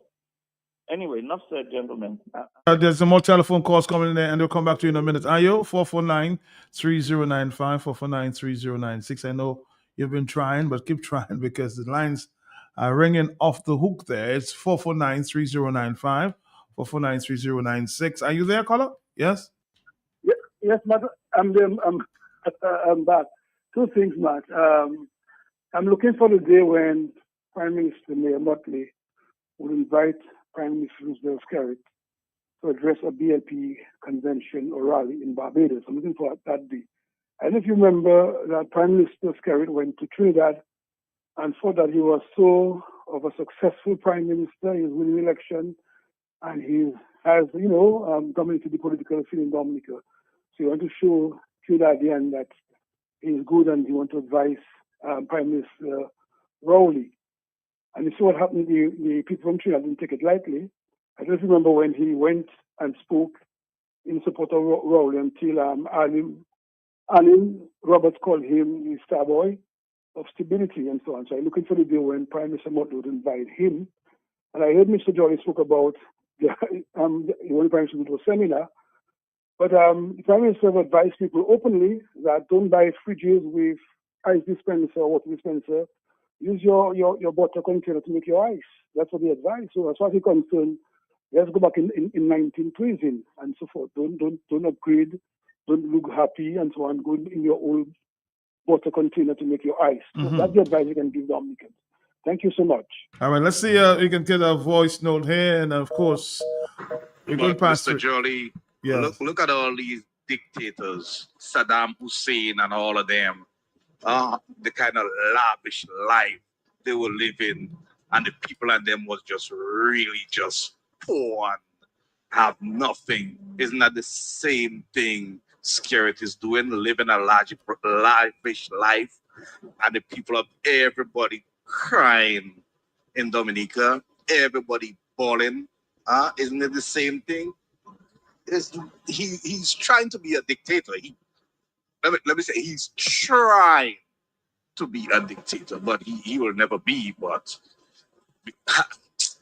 I need to know what to say, man. In these times, dear, of man-made and natural disaster, questions we are asking, no answer we are finding. What is stranger than fiction? Things we witness happen. Every day we look around and it's more confusion. The problems intensify without no. Madam sitting there with tears in my eyes. And Skerrit is playing wicked, huh? I may sound stupid, but the Prime Minister is taking all of his loans knowing that he's going to lose elections or whatever is coming. Or whatever party is coming will have the burden. The loans, huh? Will be a burden on whatever government takes over. But and I've said it before, any government that takes over is going to have a struggle. They're gonna have a struggle, Matt. But one of the things that you can, one of the things that you can do by taking all these loans is really impoverish a country without impoverishing a country. It's a very sick strategy and a very sick financial strategy. And I'll tell you what I think is going on with a lot of the politicians taking these big loans that we're taking for Dominica. The accountability, Matt. Here's the thing. You take a loan for Dominica, and Dominica is the country backing the loan. But there is no accountability on who the checks are going to. You can basically write checks to yourself, to anybody else. You know why? Because that money, there's no accountability with that money. Once that money is put in your account, there's no oversight in Dominica over that money. Now, most of the other countries, when you take a loan, that loan is never fully given to you until you have a good project manager, until you have good analysis, until you can show results. So, for example, Matt, if I go into a bank, I take a loan and I walk back out, they will give me the loan. They'll say, Andy, you have the loan. Okay, they'll say, okay, you've complete the first section of the building. Send us evidence. We're going to send somebody up there and look at the first part of the building. When they are justified and they see that that part of the building is complete, they will give me the second part of the money. And then they will want to see, hey, okay, 50% of the project is finished. 50% of the project is finished. Good. We'll give you the other part. We'll go up to 75. And most people will say, okay, when you get to 90%, we want to see. And they will not give you the 10% until the building is complete. But what's happening with all these loans that we're taking, nobody is seeing where that money is going. So that money could go to anything. So here's what I'm going to tell you real quick. That money could go to campaign financing. That money could go to, we need music we need travel. We need anything. That money could disappear because remember, you're writing that check to whoever provides the music. you don't have to describe what the music was for. Even though it's for you doing electoral reform, you need music. You have to tell people about the electoral reform. You need to fly here because we need to order this and order that. And you're paying out checks. There's no oversight on how that money goes. And that is why our elected officials are busy taking loans. I'm going to tell you one thing, Matt. You can tell how much of a poor businessman our elected officials are. You know why? They believe in loans. How about we figure out a way to generate that capital ourselves or find that capital for ourselves and take care of ourselves? But here's what they believe. Let's take loans. Loans are good. Everybody will give us a loan. It's almost like they're taking grants because guess what? That loan's not going to be paid back off. That money is going to be funneled off. It's going to be siphoned off into so many different places, man. And I'm going to tell you, for all those people who are hoping for electoral reform, good luck. You're never going to get it. Somebody's asking a question, and more than a statement there. Matt, check this. Is there any hotel that makes $64,000 on accommodation and food for a family of four? Maybe, just maybe, it will cost the state less if Mr. Prime Minister If we put them about Fort Young or something, at a hotel. we probably could. It'd be much less. I think Fort Young runs at about $200 US a night. We could give them a deal. Yeah, $600, six times 30. Yeah, I don't know. It's give or take. I think it's about the same thing. The Prime Minister is basically staying at a hotel in Mont Daniel. That's it. It's a private hotel. We say any hotel in Dominica can make that money there. I don't think there's any on hotel. a family of four? Matt, I'm going to tell you something. This year was the first year that I've actually seen our hotels struggling this much. Our hotels are struggling more this year than they ever have. If you have to look at the books of any one of our hotels in Dominica, and I don't care whether it's a boutique hotel or you take some of the largest hotels, I'm going to tell you our hotels are struggling this year. Their books are really, really bad. And what does that say for us? Nothing good. We need more tourists. We need to bring in more people in Dominica. We have to figure out a way to attract Dominica. Our hotels are making money twice a year, Matt. Carnival and Creole Festival. That's the only time our hotels get a chance to make a little bit of money. Anywhere in between, I'm going to tell you, look at the books of the hotels. I can tell you because I know I understand. I'm a businessman. I can see what the colors, I understand what black and red looks like. And our hotels, Matt, are going to be in the red this year.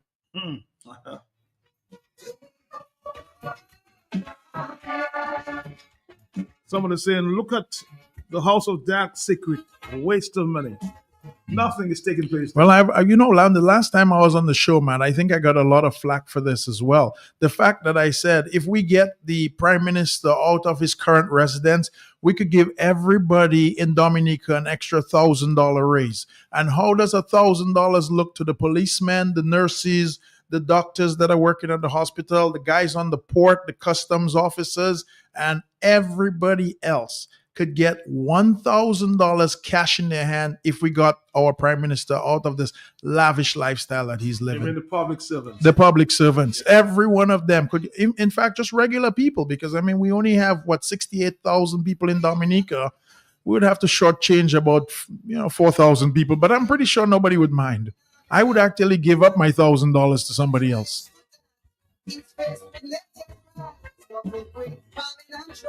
You tell me which way to go. The question is where do we go? My humble question to all mankind. Answer me, where do we go? Someone says a whole lot of unfinished projects, loans to pay back, and nothing is in place to generate monies to pay back or boost economical activities. That's why we have square pegs in round holes, to eliminate oversight and accountability. Well, we've got to wrap it up at this point. Andy, always a pleasure. Always a pleasure, Matt. I'm hoping we can turn this thing around, and I hope some of the officials listen up. This is not about black or red or blue or any other color, Matt. We got to start getting Dominica going. And our elected officials need to start thinking differently. And if they don't know how to think differently, just take a look at Donald Trump. He's doing things differently. Take a look at some of the other leaders in the other islands, whether it be St. Kitts, whether it be St. Lucia. They're doing things differently. We have to turn Dominica around. Somebody's asking me to ask you. I'm not that smart, but ask Mr. Jolly, who's a businessman, what he thinks about what would have happened if the billions gained through CBI would have been invested in the stock market or utilized to give loans to other countries to be paid back with interest. So we're giving loans to other countries when we're taking loans ourselves. No, but his point is, if we use that money in a way where we can invest to get back, we'll get a lot more. Well, the best place, the whole idea of CBI, Matt, was to invest in ourselves. The whole idea was to invest in your country. I don't think we've used the CBI money correctly. I think the CBI's, the politicians use the CBI the best way that they know to suit themselves or their friends or their families. I'm going to tell you the CBI money was not used correctly. We have not, like right now, Matt, if you can show me something that CBI actually produced for Dominica that is the gaining economic viability, that is actually generating money for us, Matt, I just beg you to show me one thing. And I was very offended last time I came here that our prime minister said that we should all get on the back of CBI because CBI helped us with the hospital, the NEP. Man, I'm going to tell you, when did this happen? The CBI program has been one of the programs that have been abused more in the Caribbean than any other program. So if the CBI, if we want to harp on CBI, it's not a good program. We might as well go back to growing dashing and fig and get some plantain going and put it on a boat and go sell it elsewhere. We were better at that than CBI. And our next program, I want to look at more trying to be solutions oriented in the fact that let's look for some solutions. We gotta find solutions. But Matt, you know what? The problem with even though today we brought up the actual solution, I don't think we could get it implemented because I don't think a lot of our leaders want to hear solutions. And not only that, I think they're very satisfied with the status quo. A lot of our leaders are doing very well. They don't want to change anything. Anderson Jolly, it was a pleasure as always. Thank you very much. Thank you, Matt. Let's talk again soon. All right. Bye-bye now.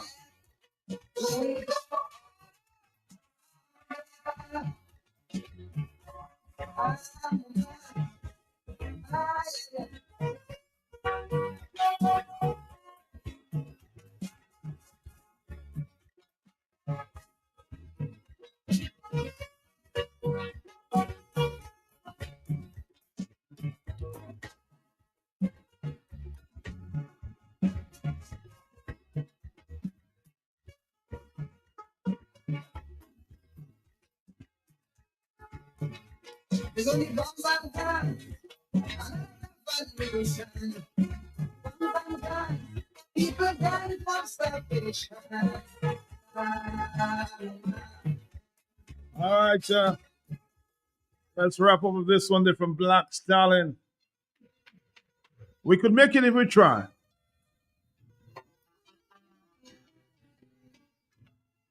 Another classic of Calypso.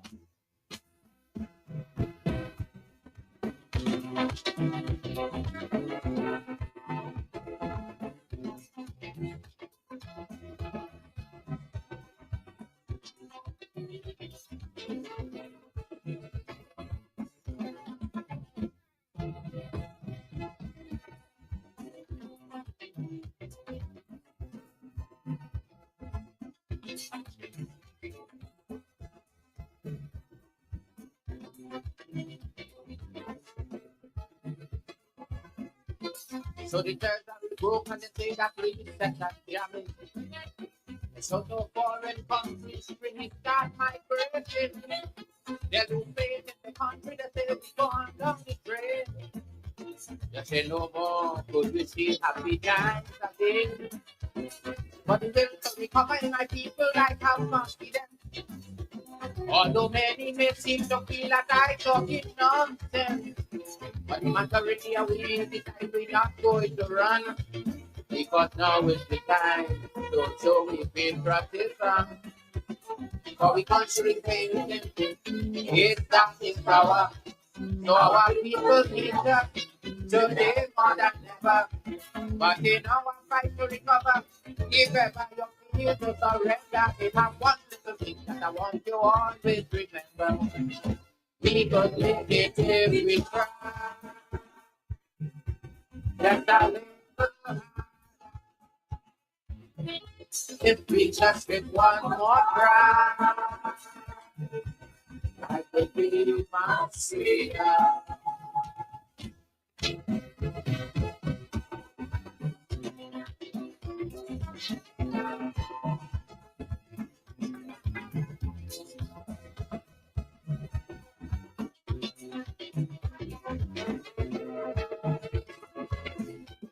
From the country, we analyzed what was the problem.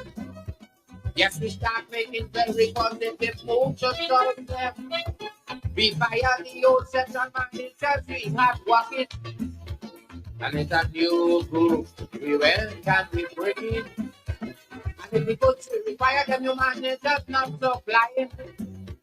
When the election time come back wrong, there's new ones we bring in. But if it's one thing about my people, I could guarantee that they would never ever put party before country. And the country baby is that is our, and our people need us today more than ever. But in our fight to recover, if ever you feel to surrender, we have one little thing that I want you always remember. We could make it if we try. Just a little. If we just get one more try, that would be much sweeter.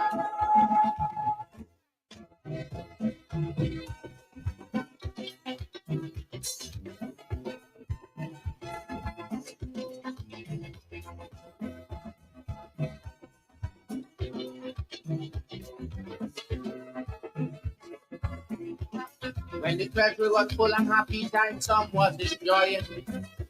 It's in over and laugh and keep people was living.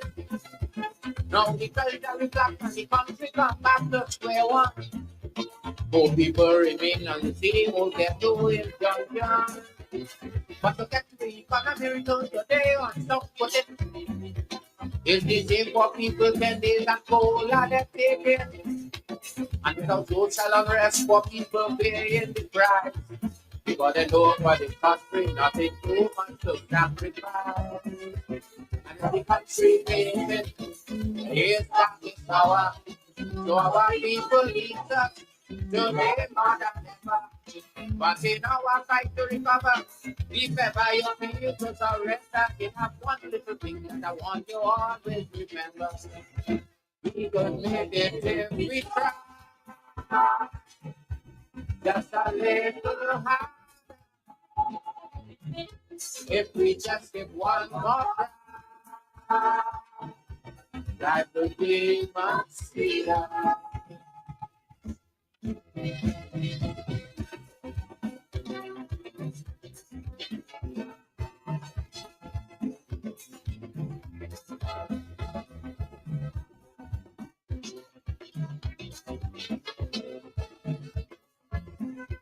Any kind of creation we go is facing a crisis.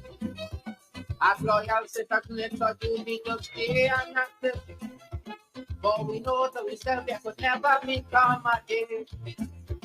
We're not deaf to this country, we can't repay. So who wants to go, I have no objection. But while outside, I want you to have some consideration. That your country of own business will stay in history. And we must do what we can, regardless where we may be. Our country faces is that is our, and our people need us today more than ever. remember. But we now are trying to recover. If ever you feel the surrender, we have one little thing that I want you always remember. We could make it if we try. Just a little high. If we just get one more try, life could be much sweeter. We could make it if we try. Just a little higher. If we just get one more try, life could be much sweeter. Let's make it if we try, a little higher, a little higher. One more try, sweet, sweeter, baby, sweeter. Right.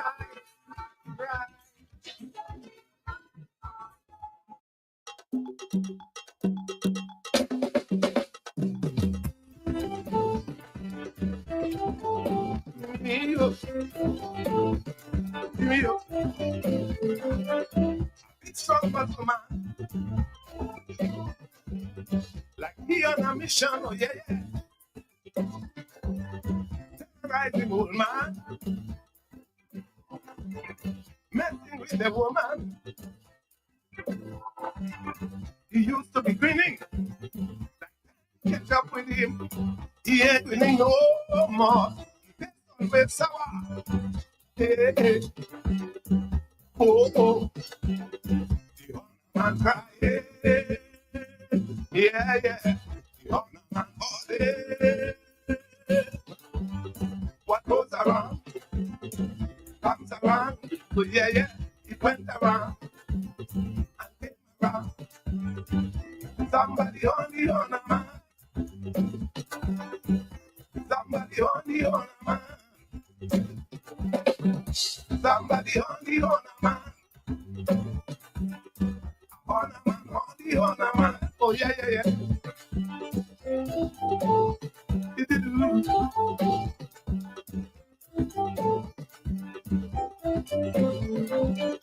The guitar was band. Oh yeah. They call him stupid man. But I love him fat man. For he was a smart man. Yeah, yeah. He went to the wife and another man. That one was holding the honor man. And while they posting and pulling knife, he take away the honor man wife. Oh, oh. Yeah, yeah. The honor man cry. Oh, yeah. The honor man cry. What goes around comes around. It went around and came around. Somebody on the honor man. Yeah, yeah. Somebody on the honor man. Somebody on the honor man. Mm-hmm. Honor man on the honor man. Oh, yeah, yeah.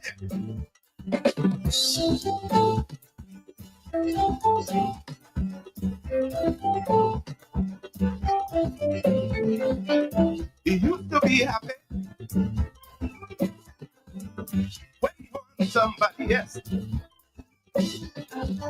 Since he got a good one, like he all born. The big man getting on as that child, and he needs something to make him smile. The old man that he used to harm, the man take the woman and go on. Hey, hey. Hey, hey. The honor man cry. The honor man body.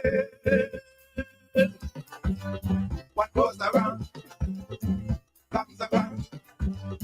It went around and came around. Somebody on the honor man. Yeah, yeah. Somebody on the honor man. Yeah. Somebody on the honor man. Honor man on the honor man. do.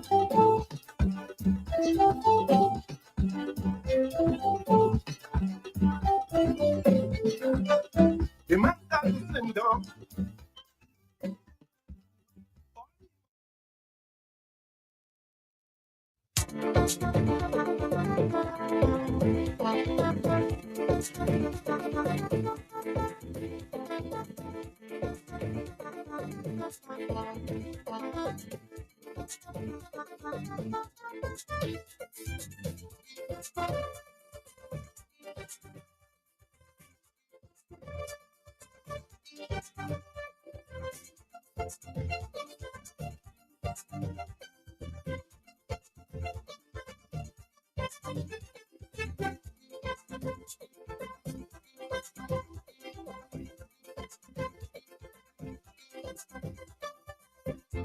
Music sweet, music sweet.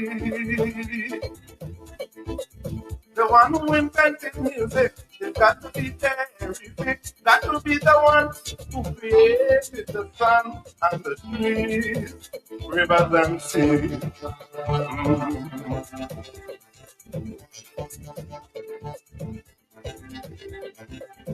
Music fills the world with happiness, plenty of sweetness and togetherness. Music has no friends or enemies. Everybody, Dingole, dingole, dingole, dingole, dingole. If you close your eyes or you super top, you could still jump up when music plays. Oh, baby, young baby, everybody, good dingole, dingole, dingole, dingole, dingole.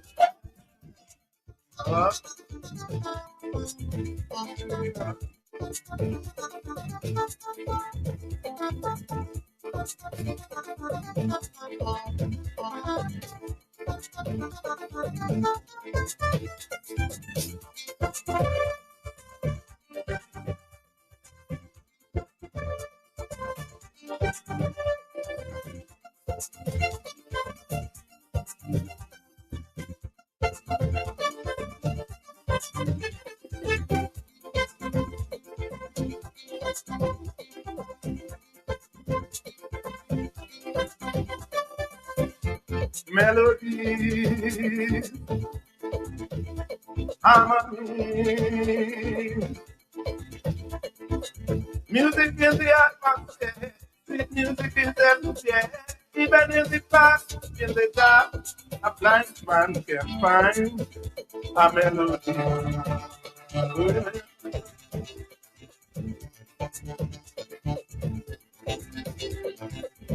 Music fills the world with happiness, plenty sweetness and togetherness. Music has no friends or enemies. Everybody, dingole, dingole, dingole, dingole, dingole. If you close your eyes or your shoes up, you could still jump up when music plays. Old lady, young baby, everybody could dingole, dingole, dingole, dingole, dingole. No, no, no, no, no.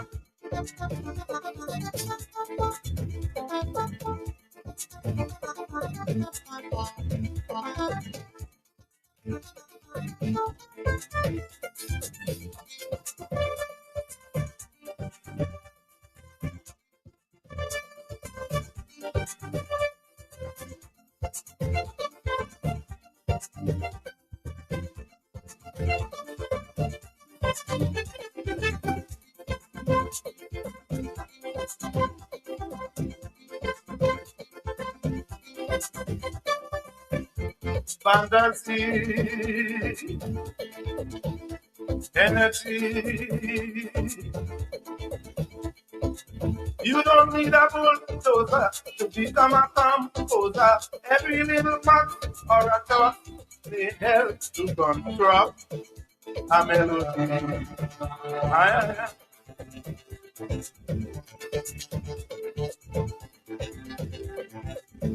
Music fills the world with happiness, plenty sweetness and togetherness. Music has no friends or enemies. Everybody, singole, singole, singole, singole. If you close or your shoe will stop, you could still jump up when music plays. Oh, young baby, everybody, but singole, singole, singole, singole, singole.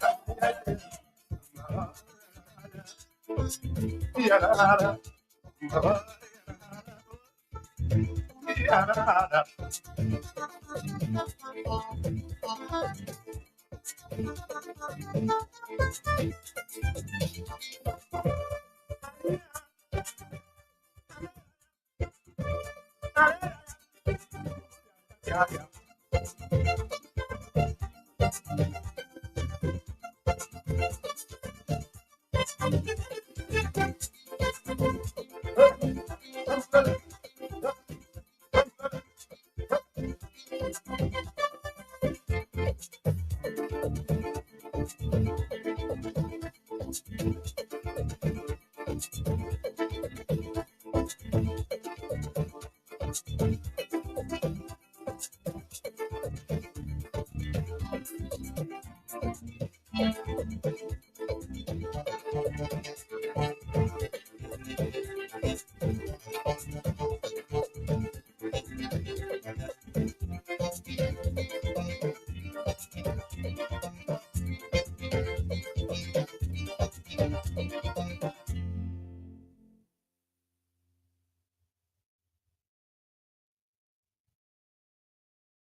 Sheila, Dinah, Rosie, Karen, Clementina, on a Moses, thank you, like something exciting.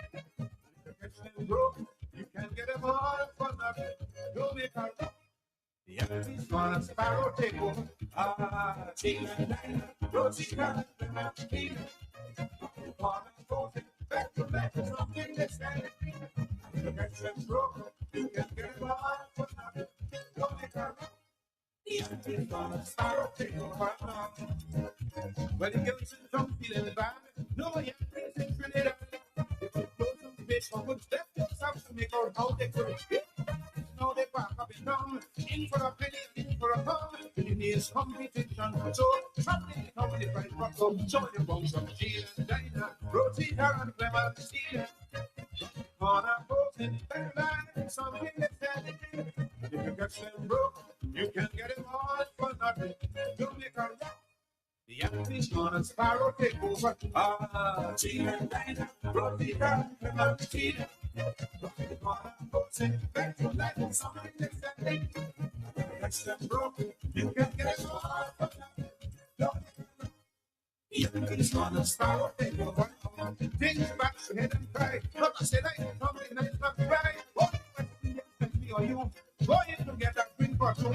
Brother, I have things back in control. I see can fetch in the hand and soul. When I spread this news around, it's to see how the pavement coming to come just to be Sheila and Dinah, Rosie, Karen, Clementina. From all I'm moving, but tonight something that's standing. And you catch them broke, you can get them all for nothing.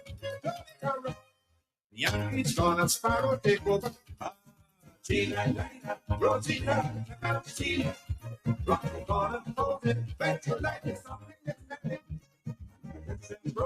You can get it all. The Yankees gonna take over.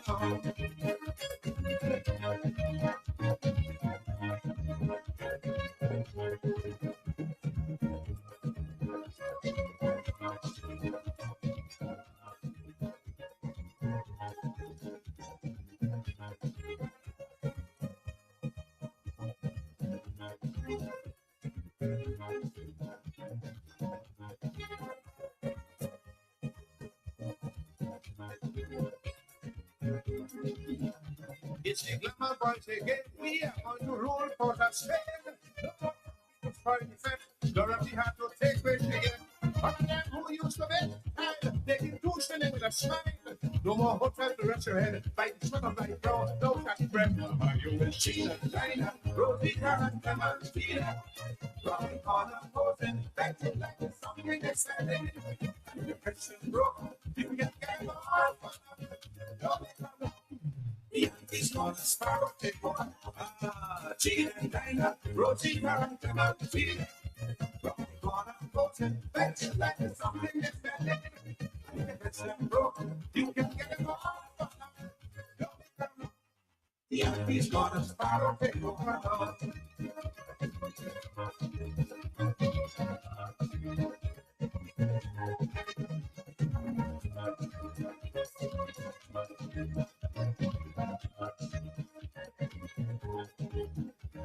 The little grown-up she puts and it disappears.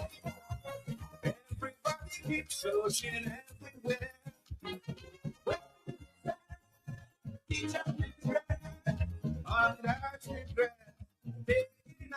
the way she's jolly and happy. I'm sorry, I must be thinking that she.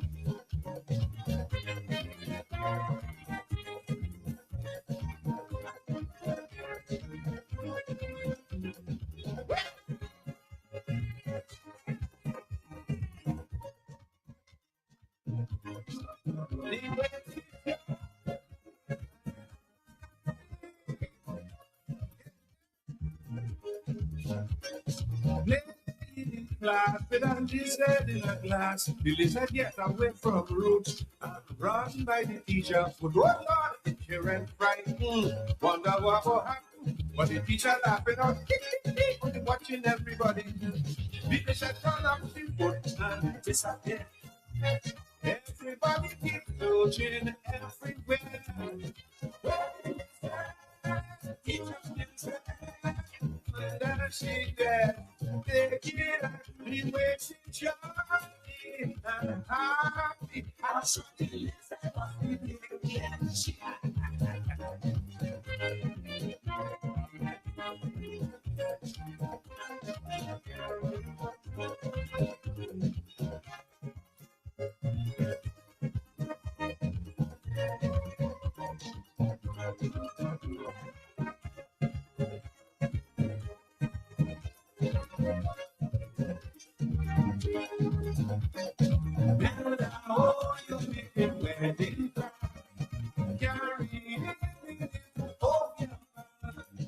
All you do, can't get to.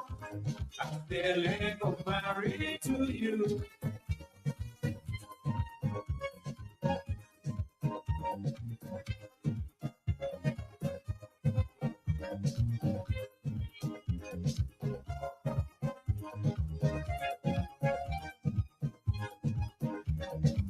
You making yourself a happy show, Melda. You making yourself a bloody clown. From the country looking for hope, yeah. And aspiration smells so strong. Yeah, you only wasting time. Oh, yeah, wedding bells will shine. Just me, let me go and see. Melda, oh, you making wedding plan. Carry in, oh, yeah, man. All you do, can't get you. I'm feeling married to you.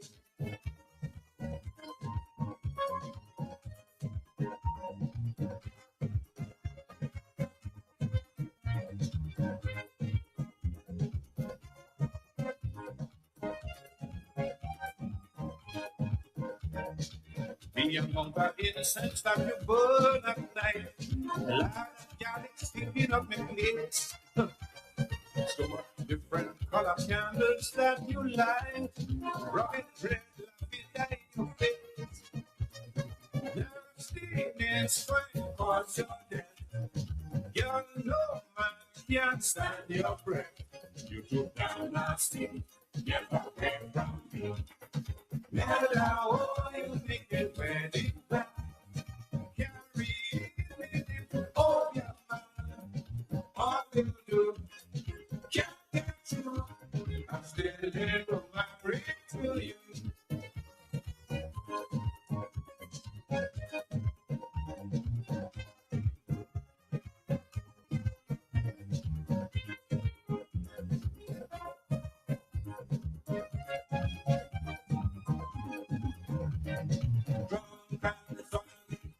Always in custody, my friends and my family. One man fed up with me cause I'm drunk and it's already empty. Drunk and it's already nobody could stop me better.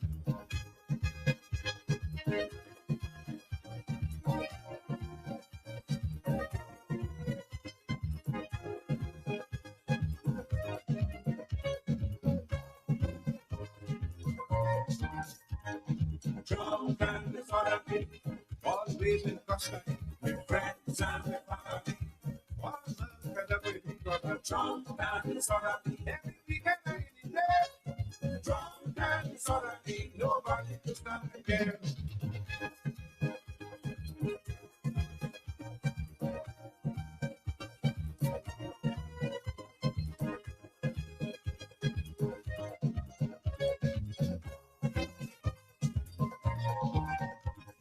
Drunk and it's already always in custody, with friends and with family. One man fed up with me cause I'm drunk and it's already every weekend and any day. Drunk and it's already nobody to stand again.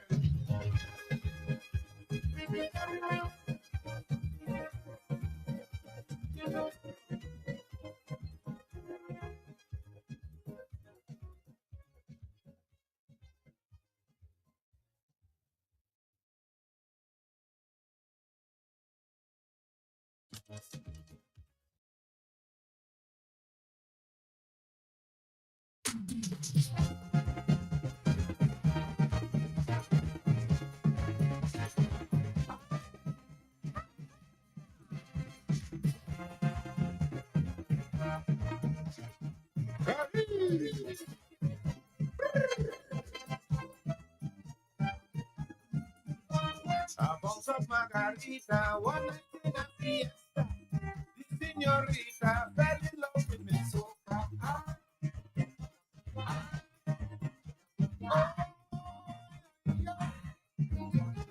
We went to a cantina, drink up with tequila, beat up them tortillas, and she ended up in me casa.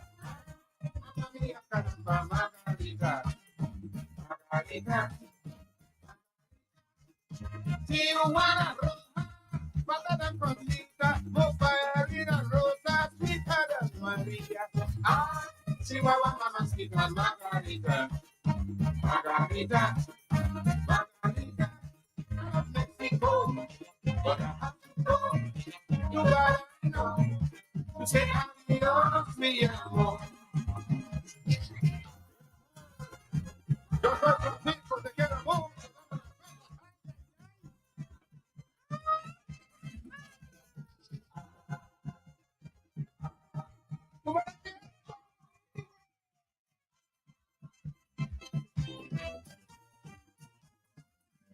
She took me to a rancho to meet me Papa Sancho.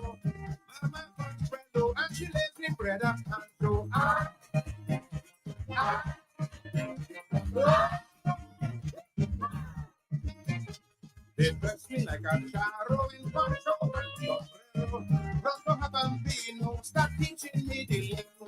Ah, mamma mia, caramba, margarita, margarita, margarita. Pretty rosa, you make me feel my ritmo. And showing me pancho when you dance with flamenco. Ah, Chihuahua, mamacita, margarita. Margarita. Margarita, I love Mexico, but I have to buy now. Say adios, mi amor. Arriba. Dale, dale. Baila, baila.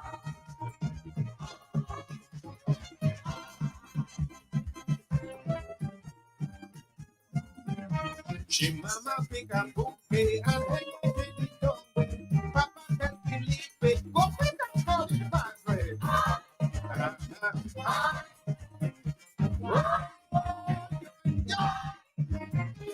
The padre coming quickly, bringing the Maria, and everything was ready for a shotgun ceremony. Margarita, Margarita, Margarita. I hear me calling, calling from a big cabin. So goodbye to you, my darling, and bye upon the ocean. Chihuahua, Mamacita, Margarita. Margarita. Mexico, but I have to go to Ghana to say, mi amor. Muy bonita.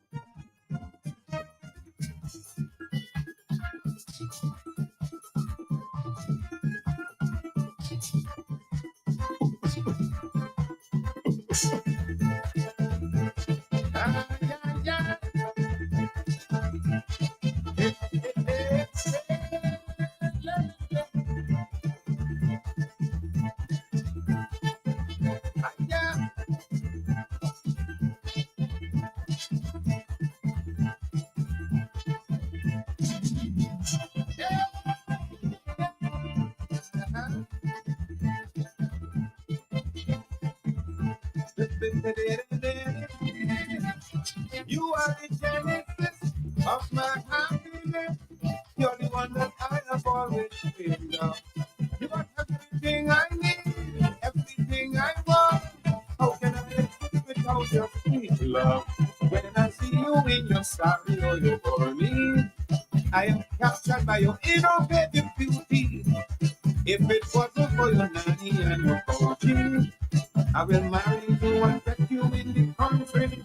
Marachi, Marachi, oh my sweet Zulani. Sexy Marachi, racy Marachi, sexy Marachi, alright. Zulani, oh Zulani, yeah, this sweet music play. I want to hold you, I want to rock you, I want to jump.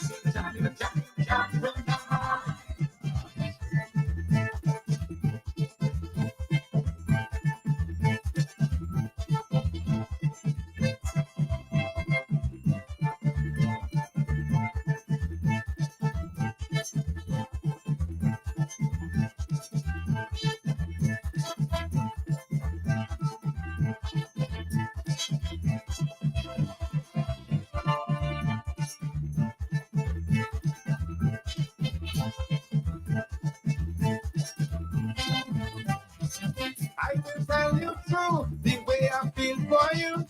I'll do anything to make you happy. So if you think it's best to change my style of dress, I will wear a extra or a tootie. I'll give you one more that you got coming dinner.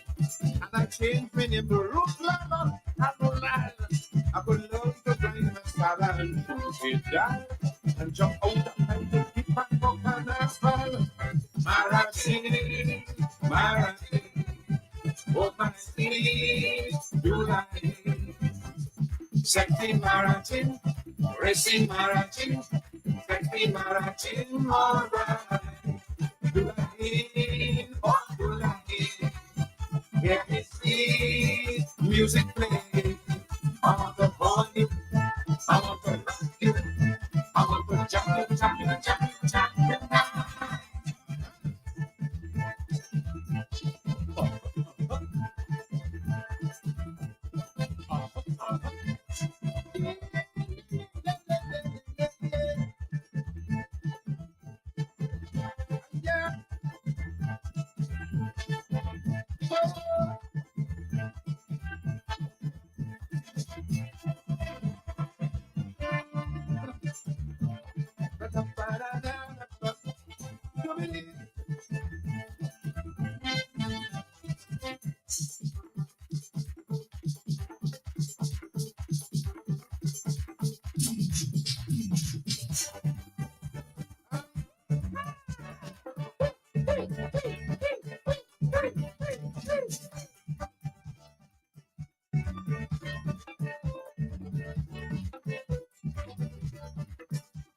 The fat was crowded and she was tight, while I was grounded and she high in flight. Her Tony and Steve lived in a camp. She turned, she bam, bam, lick down the back.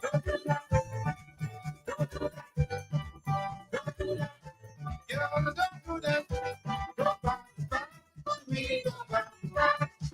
Go back, back, me, go back, back. Something with your man, you only jumping on the pan, you bow, bow. Don't do that. Don't do that. Don't do that. Girl, don't do that. Go back, back, me, go back, back. Go back, back, me, go back, back. You look so pretty, really sexy. Oh, look so happy, jumping on me,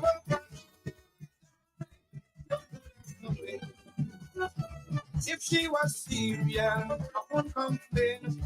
But if mischievous, then she brain deliberately flow in my mind. The more I want it, the more she don't do that. Don't do that. Don't do that. Girl, don't do that. Don't back, me, don't back, stop. Don't back, me, don't back, back. Something with your man, you won't be jumping on the pan, bam, bam. Don't do that. Don't do that. Girl, don't do that. Don't back, me, don't back. Don't back, me, don't back. You look so pretty, really sexy. What you look so happy, jumping on me, papa. Don't do that.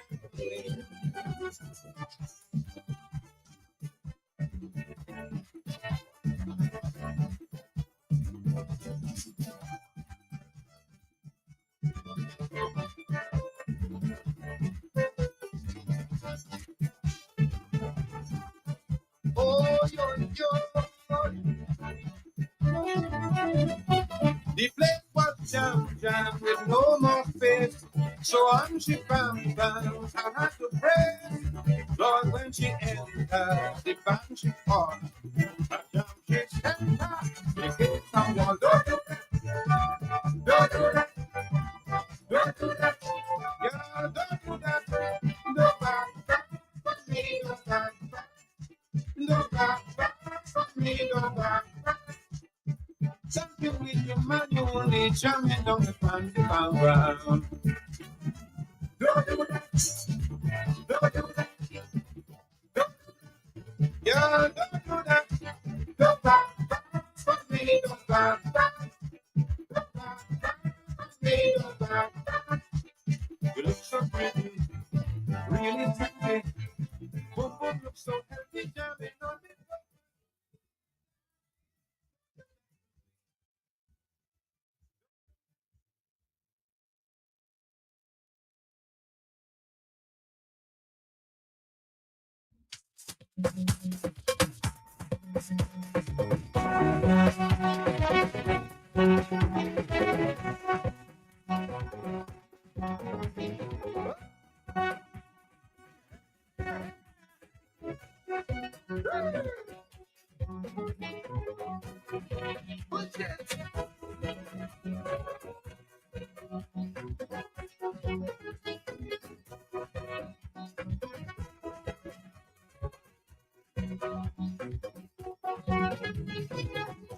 And the heat of the time, she wants to go home. She say, oh, my family gone, we gon' be alone. That's as we reach, she took off the costume and put on the road. After this beach, after my dead food, all the meat is yours. Until she I don't mind, I don't mind, you have to give me a woman, you honey, I don't mind, you want to give me a woman, honey,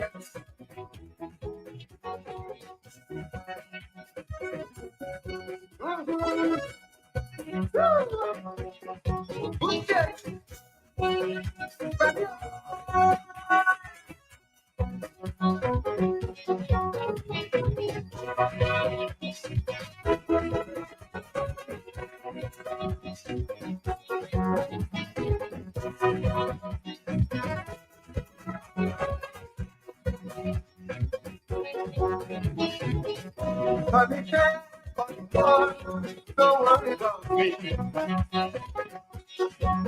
I'm sitting here, having so much fun, darling, just watching you eat. You're looking so good, I want you to tell your friend as soon as you're done. I say, girl, be quiet, you ain't eating yet, I'm a pretty man. I can see I don't mind, you want to give me a woman, you I don't mind, but I don't mind, you want to give me a woman,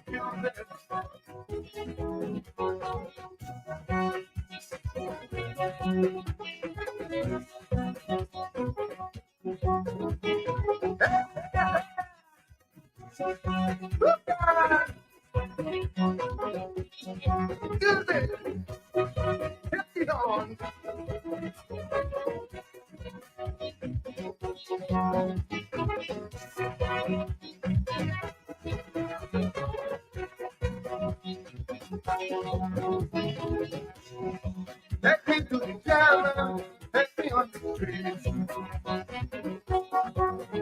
I'm sure you'll hear any band stop, tell you what to eat. We gon' come back, you gon' be my friend when you jump around. We gon' be my friend, we gon' be quiet, we gon' have more fun now. I'm just the I don't mind,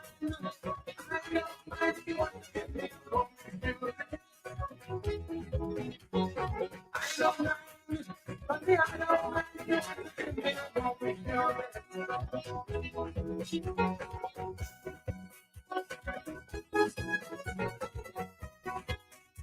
This is Caribbean.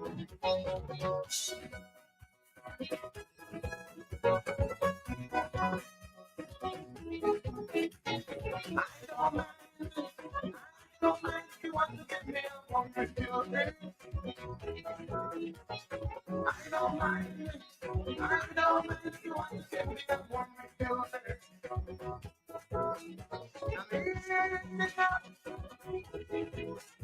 I'm a greedy man. Nothing what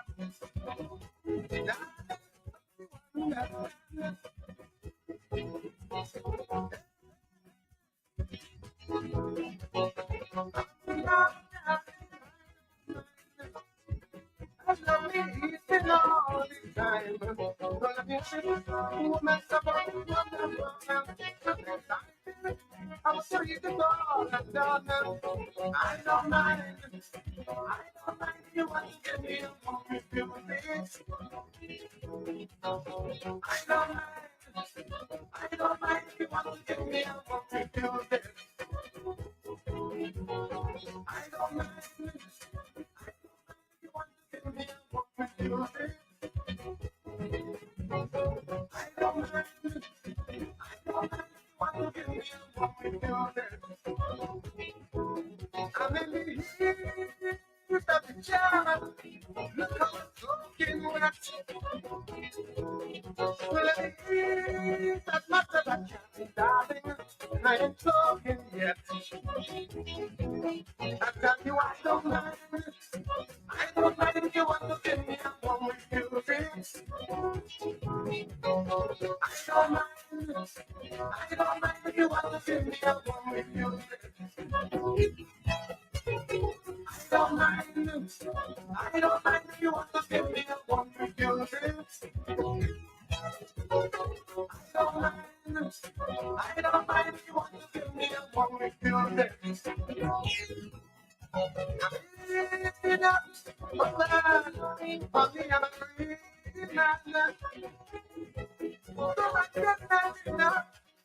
I'm trying to hard to make you understand me.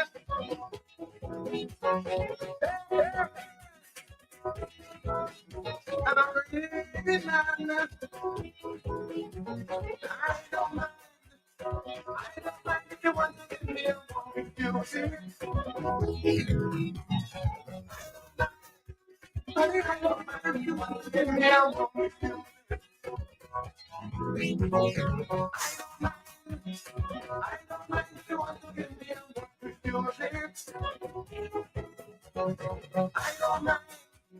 I don't mind if you want to give me a one with your lips. I don't mind. I don't mind if you want to give me a one with your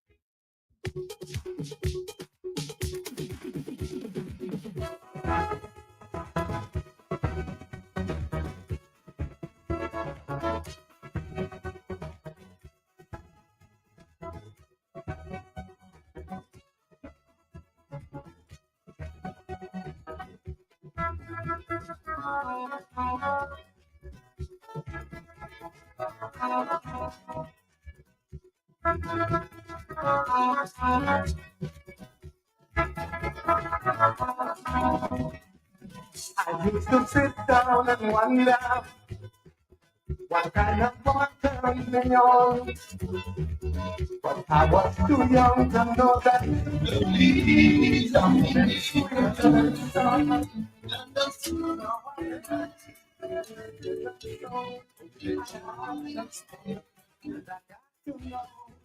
the different ways and different looks in which to put your hands on.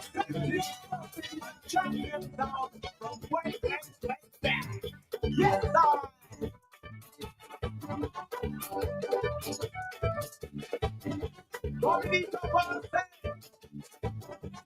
even in the time of struggle, setting out, take permission to that. Day up to today.